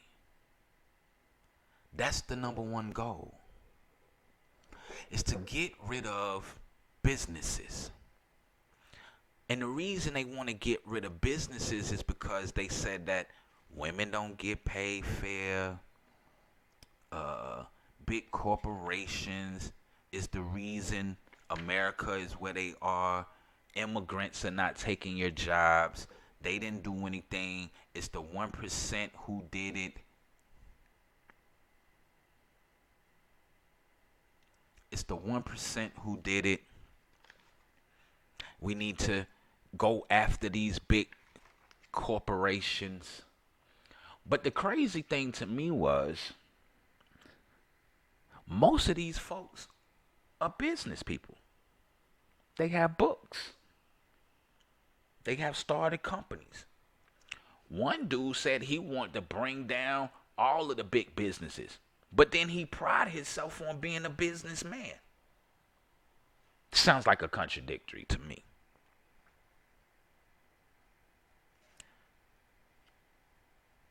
They wanted to take on the big giant monopolies who take money from super PACs. But the last I checked, it was the super PACs that was putting on all the advertisement and all of these things for the Democratic Party during the last election. It's funny how you come out and bash the people who are actually giving you money so it sounds good to the American people. They feel that abortion should be included in health care. But the Bible says that if you are married, that the husband body belongs to the wife and the wife body belongs to the husband. So that kills the argument that women can make decisions of their own body. Because through God's eyes, if you have laid down with a man, through God's eyes, y'all have consummated. Y'all are spiritually married. And if you are spiritually married, that means that your body belongs to the man and the man body belongs to yours. So that kills the whole argument on women can make the decisions of their own body. No, you can't. Especially not if your body belongs to your husband. Because your husband can't make a decision on his body because his body belongs to you.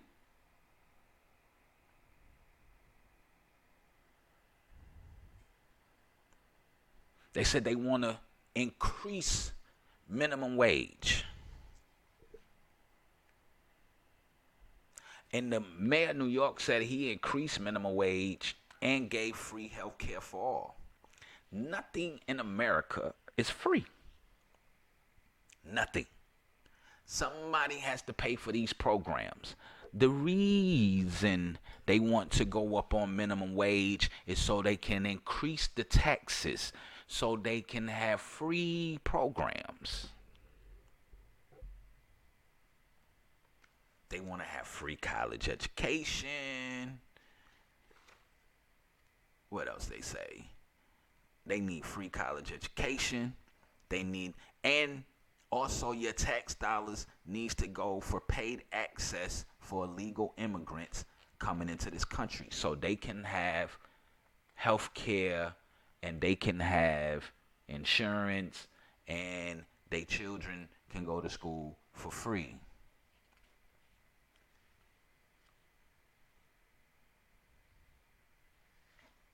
And what they're trying to do is they're trying to get in power so they can elect judges that's going to push the laws and change the law on the judicial ground for what they want.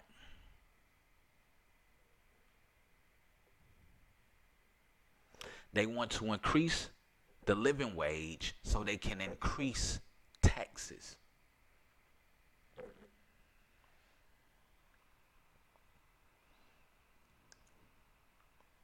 They said private insurance doesn't work because the premiums are too high, the co-pays are too high. Well, let me explain to you why that is. Premiums and co-pays jumped up as soon as y'all introduced all pre-existing conditions. When y'all introduce pre-existing conditions, then the premiums went up because somebody has to pay for that. And it won't be the insurance company. It will be people like me who only go to the doctor once a year. But I have to pay for somebody who is seriously hurt. But my thing is, if y'all felt that pre-existing conditions should be taken care of, then y'all should have made that a Medicaid problem. But let me tell you why they don't want to make it a Medicaid problem. Because somebody stood on the stage last night and said, what if we paid every hospital for anything that they do at the Medicaid rate? They said every hospital said they would go out of business. So if every hospital is going out of business at the Medicaid rate, why would you put into place a law that will completely obliterate the private insurance and now you can't pay enough to the doctors to stay open? Does that make sense? I told y'all to get y'all some popcorn because the clown circus was for real last night. Then they said, if we kill private insurance, the employees save a lot of money. And Cory Booker said that African Americans suffer in school, home, work because of health care. No, African Americans suffer because there's a lack of a daddy at home. African Americans suffer because when they get rich, they don't rebuild their neighborhoods. They move out. Because if they were rich, because if all the wealthy blacks moved back into the communities in which they came from, if all of the college degree blacks who went to HBCUs put back into the school, if the alumni of the HBCUs gave back to the schools that they graduated, then black people wouldn't suffer from in school or home or work, because jobs will be generated. HBCUs will have enough money for kids to go to school practically for free. And then with that being said, if men are working, they're more likely to stay in the house with their children and women. But Cory Booker blamed all our downfall on health care.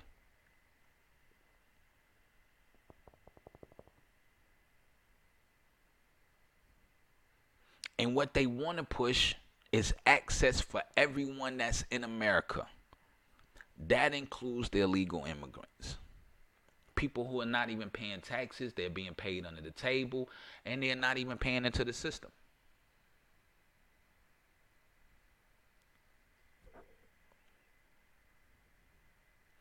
And they feel that abortion should be covered under health care. Abortions. And it needs to be a stipulation for trans women to be able to get abortions. Now, I don't know how the hell that's going to work. Because the last time I checked, a trans woman got some balls and a penis. I don't know how that's going to work, because I've never met a human being or an animal or an insect with balls and a penis have birth. So I don't know how the hell they going to have an abortion, because I'm still trying to figure out how the hell they going to get pregnant. How does that work? Is there some new science shit I don't know nothing about?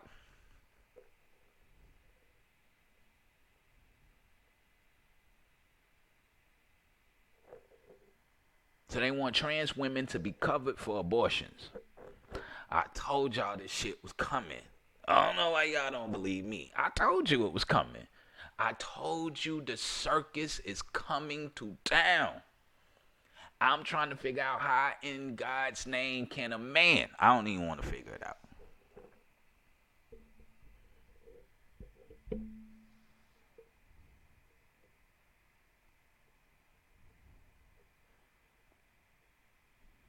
They want insurance for all.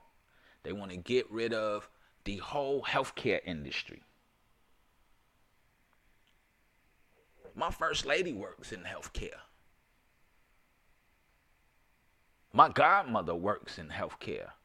Why would I allow the government to shut down the healthcare industry, especially the insurance industry? Are y'all retarded? How would you vote to put people that you know out of work?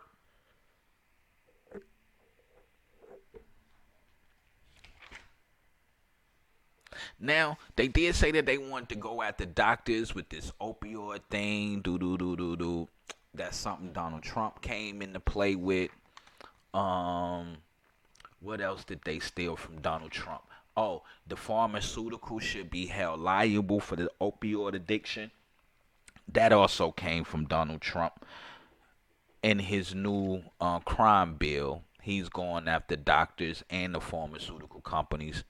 So that's already been done.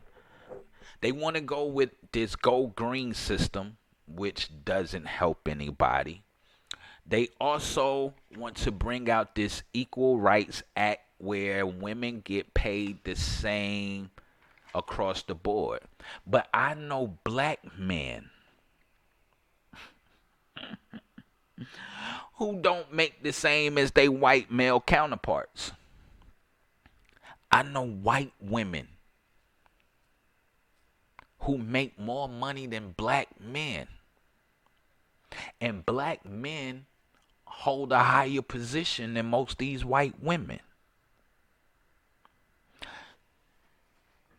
So if you feel there's a pay gap, then what about the pay gap for the Negro? We shouldn't bitch and complain for the simple fact, I guess, because we got affirmative action. Like, nigga, we let you in the door. Okay? Just be happy the Republicans allowed you to get in. Because the Democrats didn't want your black ass in here in the first place. Right.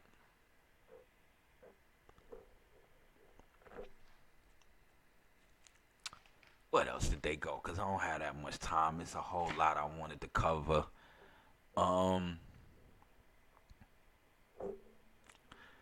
They fought off with the DACA bill. They want to reinstitute DACA. That's for people who came in illegally with their parents and they've been here pretty much all their life. They want to go ahead and make them a citizen. But nobody said anything about repealing the catch and release.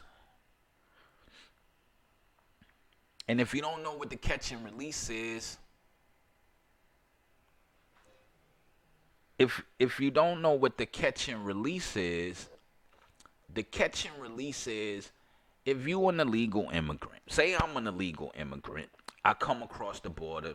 I get caught. The government under Obama's plan, which is still in effect right now, they can only hold me for 21 days. After 21 days, they will not send me back where I came from. They're going to just say, hey, in 30 days, come back to court. And they're going to release me in America. They don't know what my plans is when I got here. I was coached on what to tell you before I got here. So now we got the catch and release. And then they had the audacity to say that they want to place them in our communities because we as the community should help them. Because African Americans know what it feels like. Well, the last time I checked, Mr. Cory Booker, Democrats have been over the African American community for the last 45 years, and it has went from sugar to shit. Black communities have suffered more under Democratic rule than we ever did under the Republican rule. And the last time I checked, us becoming citizens, us give 40 acres and a mule, everything that was promised to us came from the Republican Party. Everything that was taken away from us came from the Democrat Party. That's why old black people don't understand why young black people vote Democrat. Because they have been stealing our communities. Now it's called gentrification. And I told you what gentrification was going to do. See, they moved y'all out of the neighborhoods because now they're going to move the illegals in. What used to be a historical black neighborhood will now become a Hispanic neighborhood. This was the reason why Stacey Abrams wanted the illegals to vote in the Georgia governor's election. This is why the Democrats want the illegals to vote in this new presidential election. because they can't beat Trump by themselves. And what's crazy is black people and white people are waking up to the buffoonery and this clown show they got over here.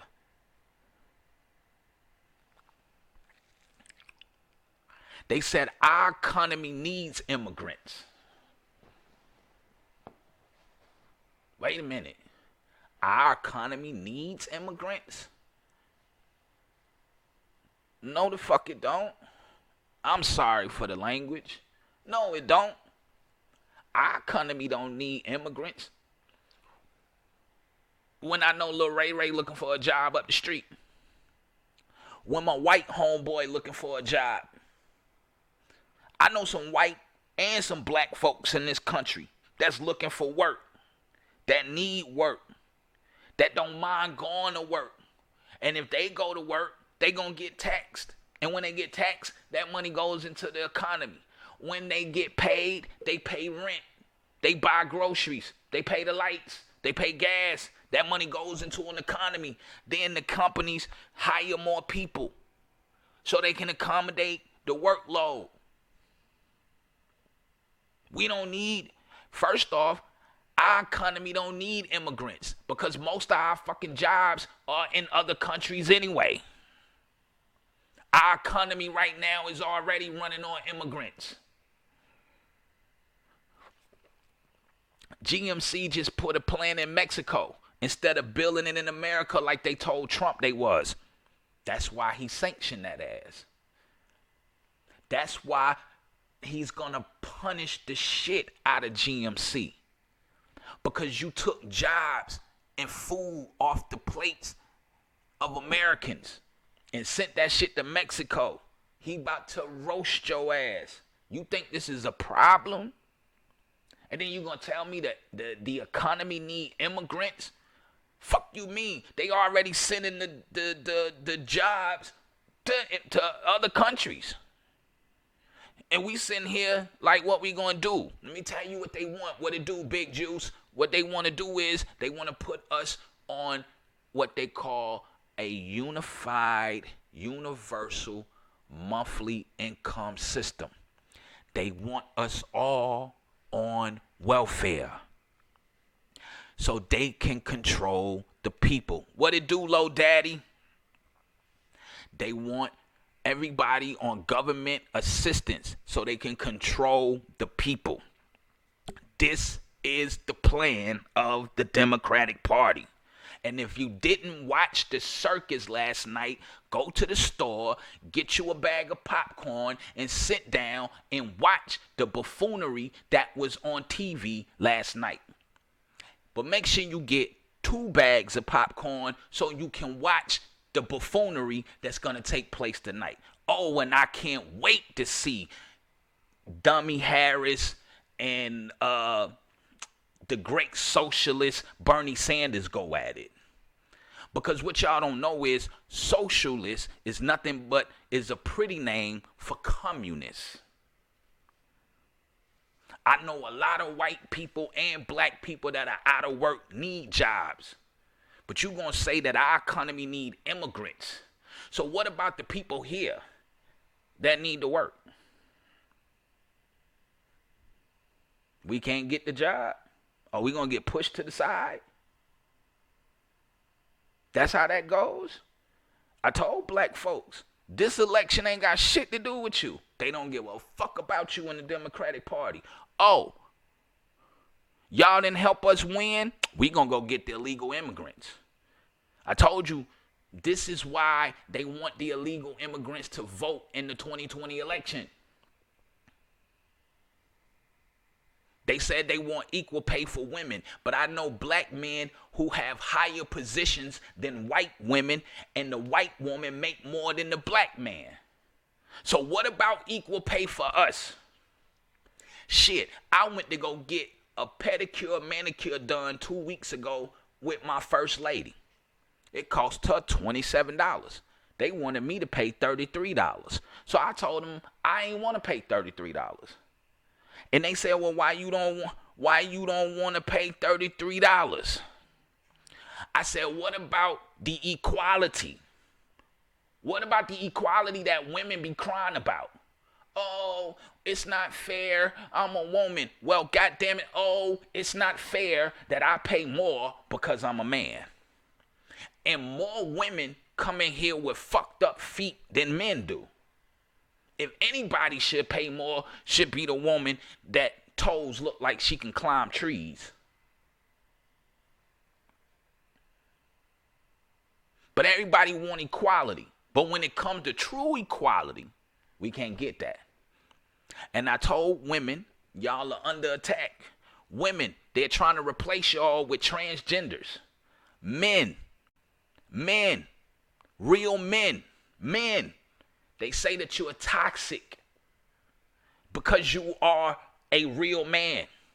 They want you to be more feminine. Everything that the Democratic Party is running on, I came on here 5 months ago and showed you where they getting their message. It's coming from the UN and the Pope.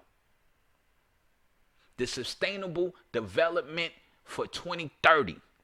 By 2030, they want certain things in place, and they damn sure can't do it while they got Trump in office. It's about a one world system, a one world government, a one world money system, a one world religion. The Pope is pushing for this. When the Bible clearly states that is the Antichrist. One world government, one world religion, one world money system. The New World Order. Our last 4 presidents were globalists. Daddy Bush, Baby Bush, Bill Clinton, and Barack Obama. Communism is government control. It's the same thing as socialism. Communism and socialism is the same. It's almost like you have a choice, a Coke and Pepsi.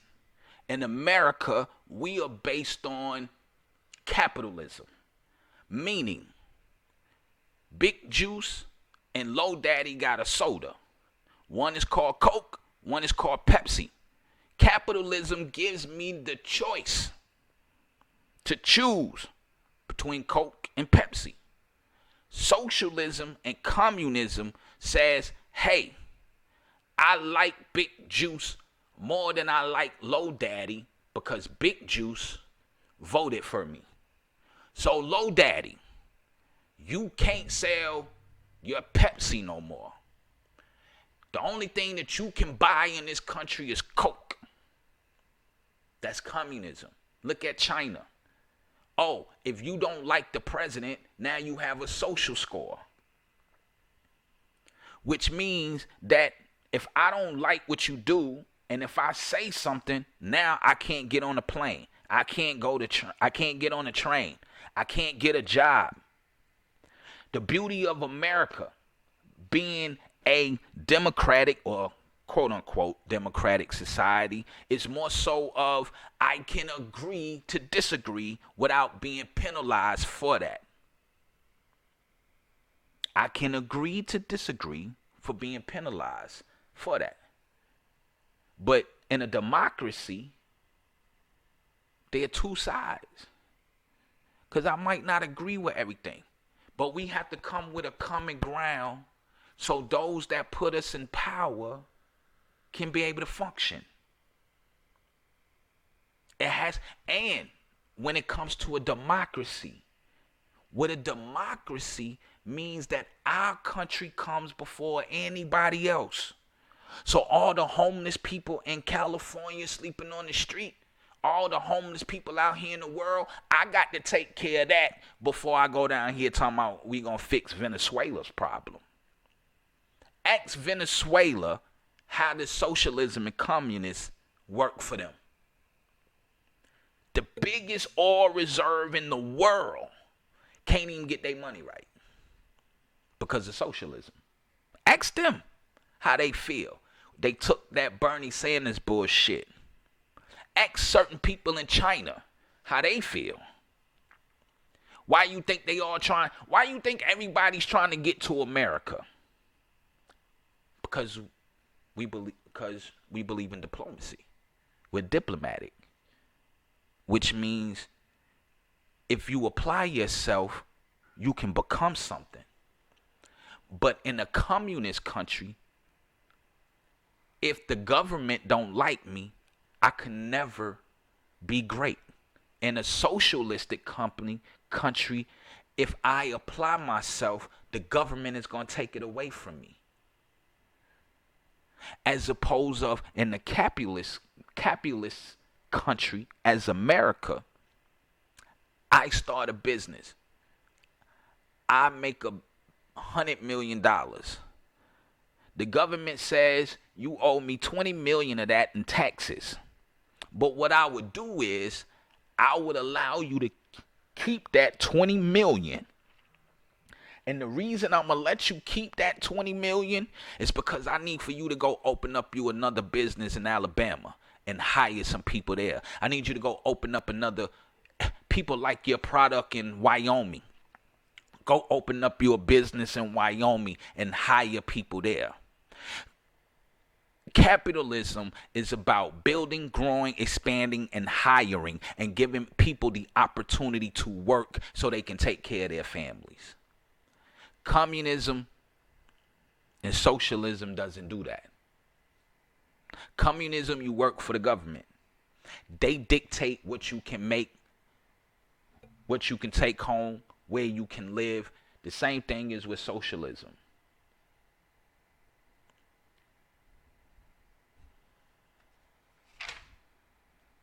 Let's see. Oh, and come to find out, the man in New York had a black son. Didn't even know it. They said they want to ban guns. They said gun violence is a public health situation because of the school shootings. Y'all act like there's a fucking school shooting every day. But what they said was it's a mental issue because people killing each other every day in the street in the black community.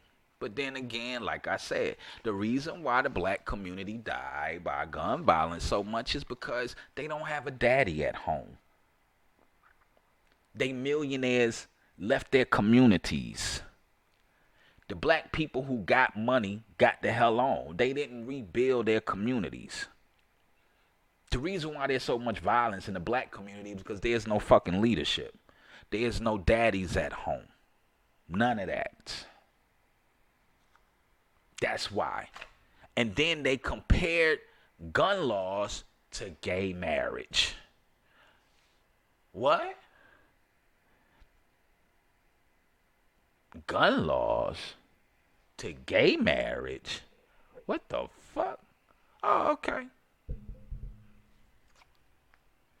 But one thing that they did say last night that I totally agree with. They said that the Democratic Party is the party of the elites. Listen to me. They said this. I didn't say this. And if I'm not mistaken, I think it was Pocahontas who said this. I mean, Elizabeth Warren. Pocahontas said that the Democrat Party is the party of the elites. Think about everybody who's pushing the agenda. Hollywood, Jay-Z, Beyonce, the music folks, this one, that one. It's the party of the elites. So if they told you they the party of the elites, why you think they care about you?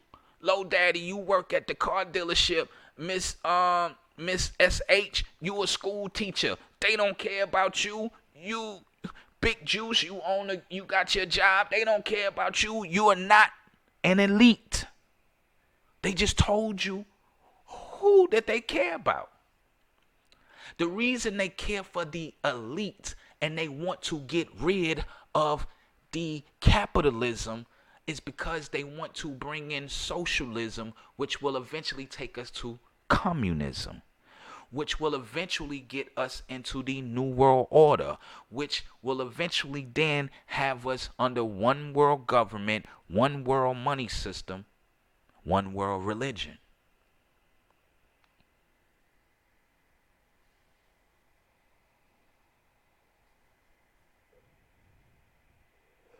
And they came out with all the buzzwords last night. Aggressive agenda. Sustainable living. Carmen bills. They mad because Trump rolled back the elemental P's, or the alphabet people rights.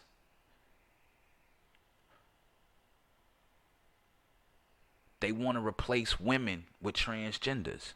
This is why the little girl in Connecticut has filed a lawsuit against the school system for allowing transgender boys who identify as girls, race, and girl races.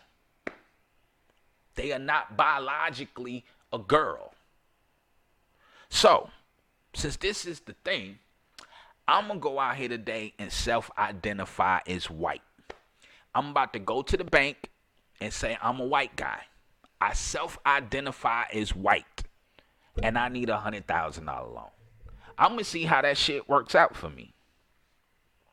And I'm going to come back and tell y'all all about it. Because if a guy can self-identify as a girl, why can't I self-identify as white?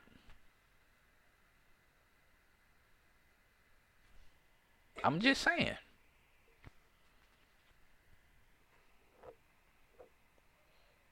One lady said that she grew up conservative, but she lost the views that the conservatives have because of how they feel of trans African Americans. They said 30% of kids who have gay parents are afraid to go to school. Why? Don't nobody give a shit about your parents being gay? Take your punk ass to school. You ain't got to let nobody know your parents are gay. And if they are, who gives a shit? You got to figure that out. Just know my child can't come to your house. I don't want them confused to think that when they come back to see me, Daddy, why you're not with another daddy? Because that's not the way God intended it to be.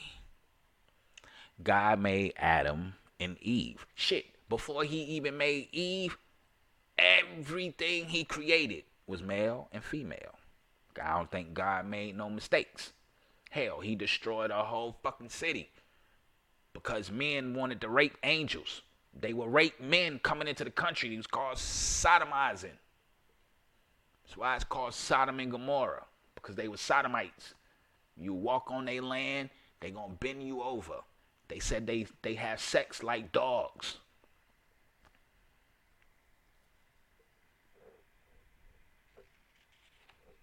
Right. They said they want everybody who's in this country to vote. And they said that they want to send the police to jail when they kill unarmed people. But this is my thing. And this is an FBI statistic. And I'm sorry, black folks, if you're mad at me. But I'm just going to tell you what the truth is. More white men die at the hands being shot by white police officers than black men. For every one black male that's unarmed, shot by white police officers, 5 white unarmed men are shot by white police officers. So 5 white men to every 1 black dude. Do the math.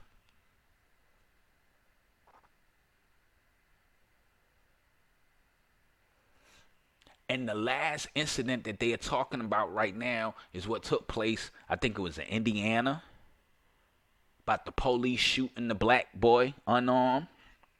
But what they don't tell you is the police was chasing this nigga because this fool carjacked and almost killed the person who he carjacked.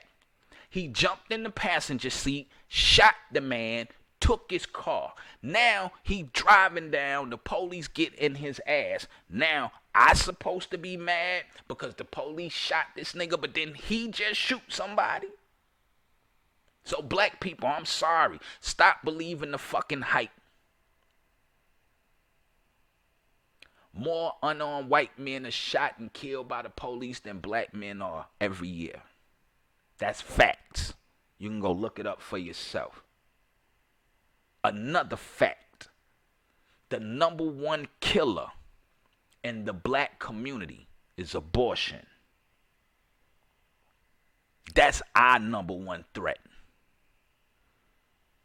Abortion.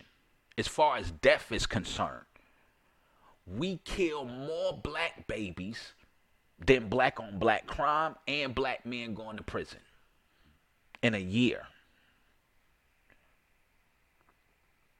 Last year, there was 100,000 black deaths due to black on black crime. Last year, 8 black boys got shot by the police. But over 100,000 of us died by black people. But last year, there was 875,000 abortions in the black community. Do the math. Do the math. We die more every year from abortions than we do black on black crime and going to prison. Do the math.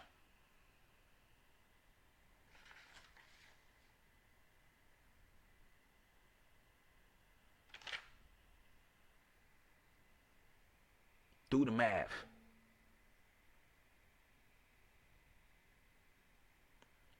They want to stay engaged in war. Trump wants to end the war. But they believe in being in war. Trump wants to bring all the troops home. Fuck Afghanistan. We need to be protecting our own shit. How can I tell you how to clean your house and my house dirty as hell?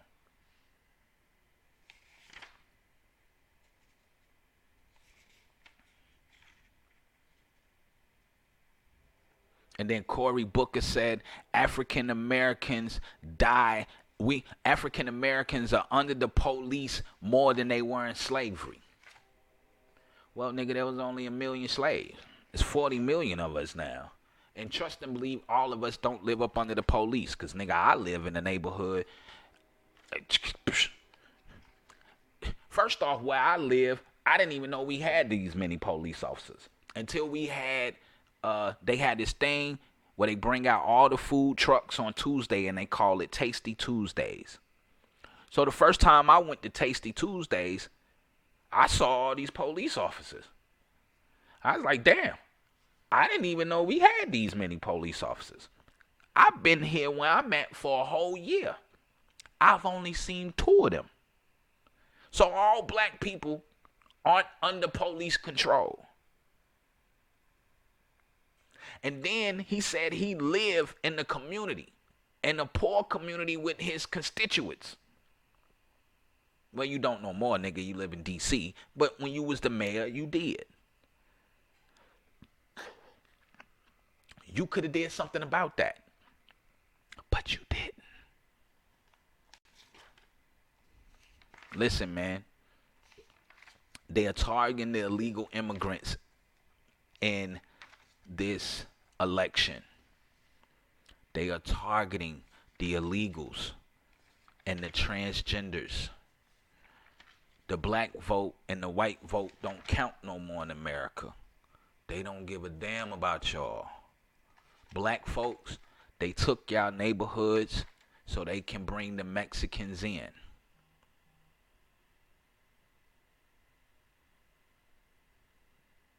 White folks, they don't care about y'all. They never did. Democrats want they slaves. They had slaves when this country started. They're going to continue to have slaves. That's what they want. Your Jim Crow, your black codes, your 40 acres and a mule that your family didn't get. All of that was taken away by the Democratic Party. Every last bit of it. The Ku Klux Klan is funded by the Democrats. Black Lives Matter is funded by the Democrats.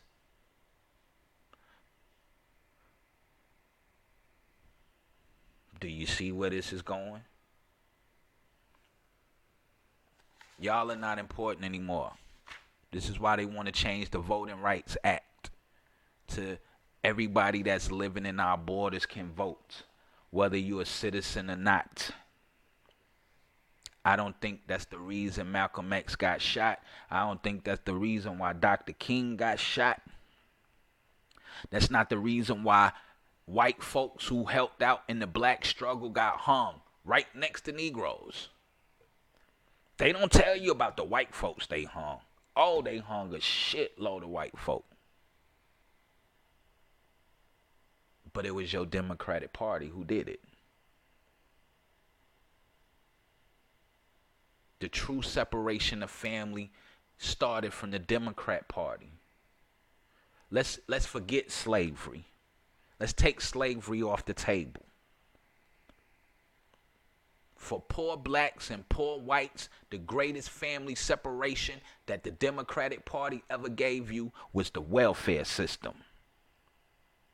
You can't have a man in the house. He can't raise his children. If that ain't family separation, I don't know what the fuck is. Y'all better open your eyes and see what's popping and see what's going on in this world. Take heed. Understand that we are under a spiritual attack. It's crazy out here in these streets. And please forgive me of my language. I'm sorry that I'm a little over passionate this morning. And not only do I apologize to my viewers, to my Heavenly Father whose show this is, to my Lord and Savior Jesus Christ, please forgive me for being overly passionate and vulgar. But what I can tell you is the only way through this foolishness is to build you a relationship with God. Build you a relationship with Christ. Read the Bible for yourself. And I hate to say this, but it's the truth. It's the greatest black history book you will ever read. Especially if you find the one that has all the original 81 books. If you find a Bible that has the original 81 books, it is the greatest black history you will ever read.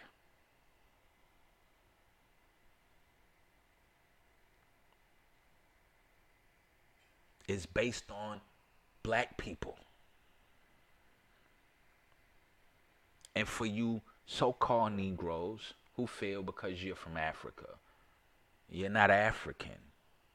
You're not even cut from African blood. Go take a DNA test. It'll prove it to you yourself. Now, I'm not saying that you're 100% one or the other. But what I can tell you is you might not find no African blood in you, though. And wouldn't that be a shocker? That you're part Hebrew and part white. For most of us in this country anyway. And you might got a little Native American sprinkled here or there.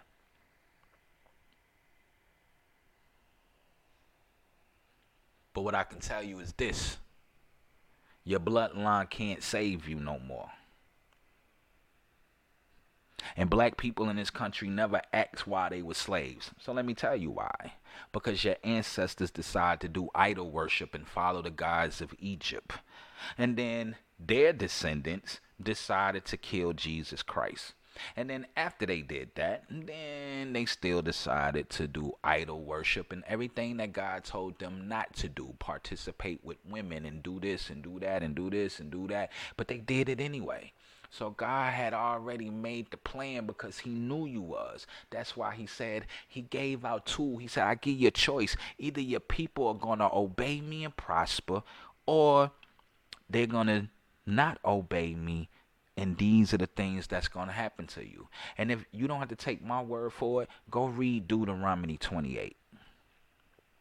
And if you don't see the parallel of black folks in America today, because the Bible said no man will buy you. That means nobody is coming to rescue you. And the last time I checked, I've never seen nobody pull up at America or in the Caribbean and say, hey, them Negroes belong to us. Nobody. But God said, I will raise you up in the land of your captivity. But that means that you have to turn back to God. That means that you have to accept his son as your Lord and Savior. That means that you have to step into Christ. That means that you have to follow Christ and be one with him and become in him and abide by his word, live by his word. And I promise you, your life will be a whole lot better. A lot of the things that when you get into God and you really get into Christ the way you're supposed to, you will start seeing the buffoonery. You will start seeing the hidden messages.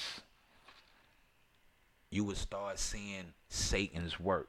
That's why the Bible say, learn all of Satan's devices.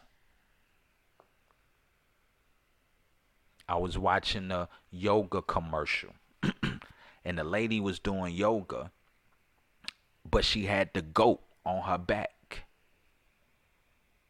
I told my first lady, I said, you know, that's satanic. I said, first off, yoga conjures up is demon worship. I don't care if you going to Christian yoga. I don't care how you feel. The act and the participation of what you do is demon worship. I don't care if you going in there prayed up. You're going in there praying to God, but then you participating in the act of demon worship. And then they had the goat. God said he would separate the sheep from the goat. The goat are the children of Satan. The sheep are the children of God. So it's just how they throw out martial arts too. Yes, ma'am. That's how they throw out all these subliminal messages. I tried to explain this to one of my best friends. I told her, she's like, but I go prayed up. When I go, I got Jesus on my mind. It doesn't matter. You are still participating in the ritual act. Oral sex for my men who like for a woman to go down on you. That is idol and demon worship. This is the reason why the Bible says, a marriage bed is not defiled, but the whoremonger and the adulterer will be judged. When you allow your woman to go down on you, that's a form of whoremongering. When you got the side chick or you doing the threesome, even though you married, you're committing adultery.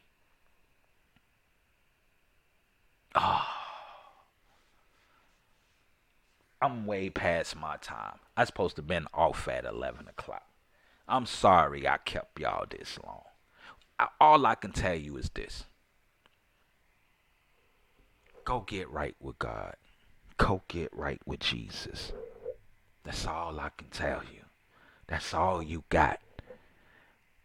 Because what I can tell you is this. The Antichrist is on his way. But that's not what's really important. What's really important is Jesus Christ is on his way back to judge this world. And I would hate to see those I love go to hell because they refuse to accept Jesus Christ. They refuse to love God with all their heart, mind, body, and soul. They refuse to love your neighbor as you love yourself. And I told you, if you go read the 10 Commandments, The first 5 is loving God with all your heart, mind, body, and soul. The last 5 of the 10 commandments is to love your neighbor as you love yourself. This is why I tell you the Bible does not need an outside reference. It references itself over and over and over and over again. And if you notice, faith and believing and trusting in God is the motivator from the beginning of time.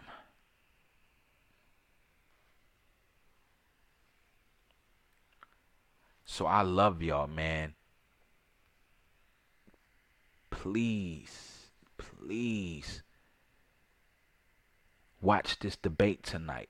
Before you do, pray to God and ask God to give you insight and guidance and truth. I promise you, the Holy Spirit will guide you and lead you to all truths. Not half, not some, but all truth.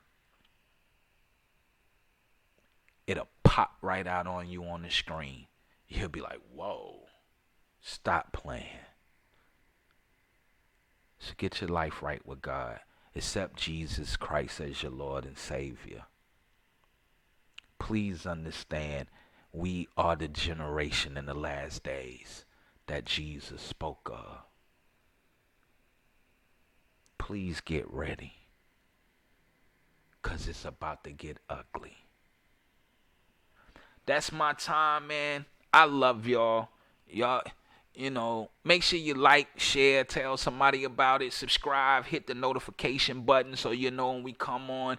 If you would like to support the Wake, Bake, and Coffee Morning Show, you can go it's in the description box. The PayPal is there. The what y'all call that thing? The Cash App is there. If you would like to support the show, we take all cash donations. You can go to the PayPal link and you can go, or you can send it via Cash App. Also, you can follow me on Facebook at Georgia First Black Governor. And for those that follow me under Georgia First Black Governor, go look up Stevie Steve on Facebook. Stevie Steve. Go look up Stevie Steve and you can get all of the Wake, Bake, and Coffee Morning Show merchandise, from coffee mugs to t-shirts. So I thank y'all. I thank y'all so much. I thank y'all so kindly for coming in and rocking out with me. May God be with you and bless you until we meet each other again. Oh, and because the new debate is coming on tonight, I might come back on tomorrow. I told y'all the circus is in town. I love y'all, man. I'm going to leave y'all out. I know I'm late, but I'm going to leave y'all out with Alista Vista Worship with Soul and Love. I love y'all, and I pray to God that I can come back on tomorrow.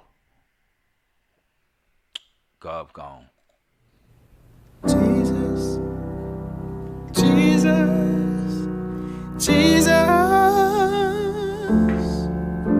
you're the lover of my soul. Hey,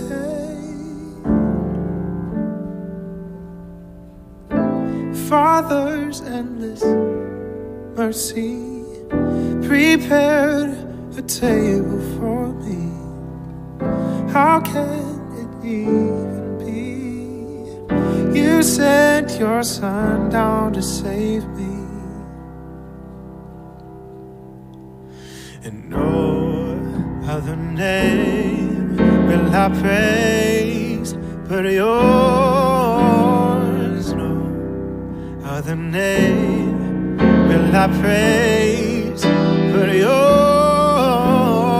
Jesus, Jesus, Jesus, you're the lover of my soul. Jesus, Jesus, oh Jesus, you're the lover of my soul.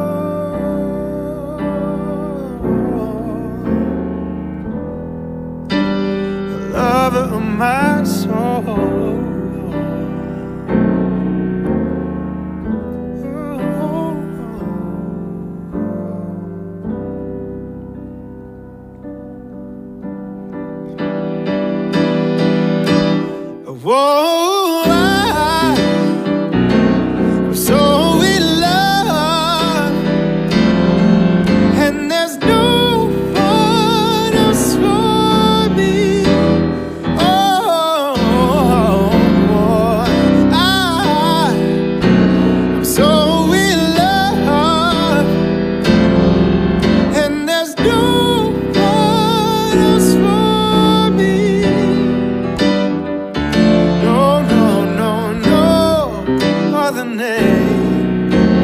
praise but yours. No other name will I praise but yours. Jesus, Jesus, Jesus. You're the lover of my soul. Hey, you've won me over, Jesus, Jesus, Jesus, desire of the nations. You've captured my heart, you've captured my heart, and there's no one else for me.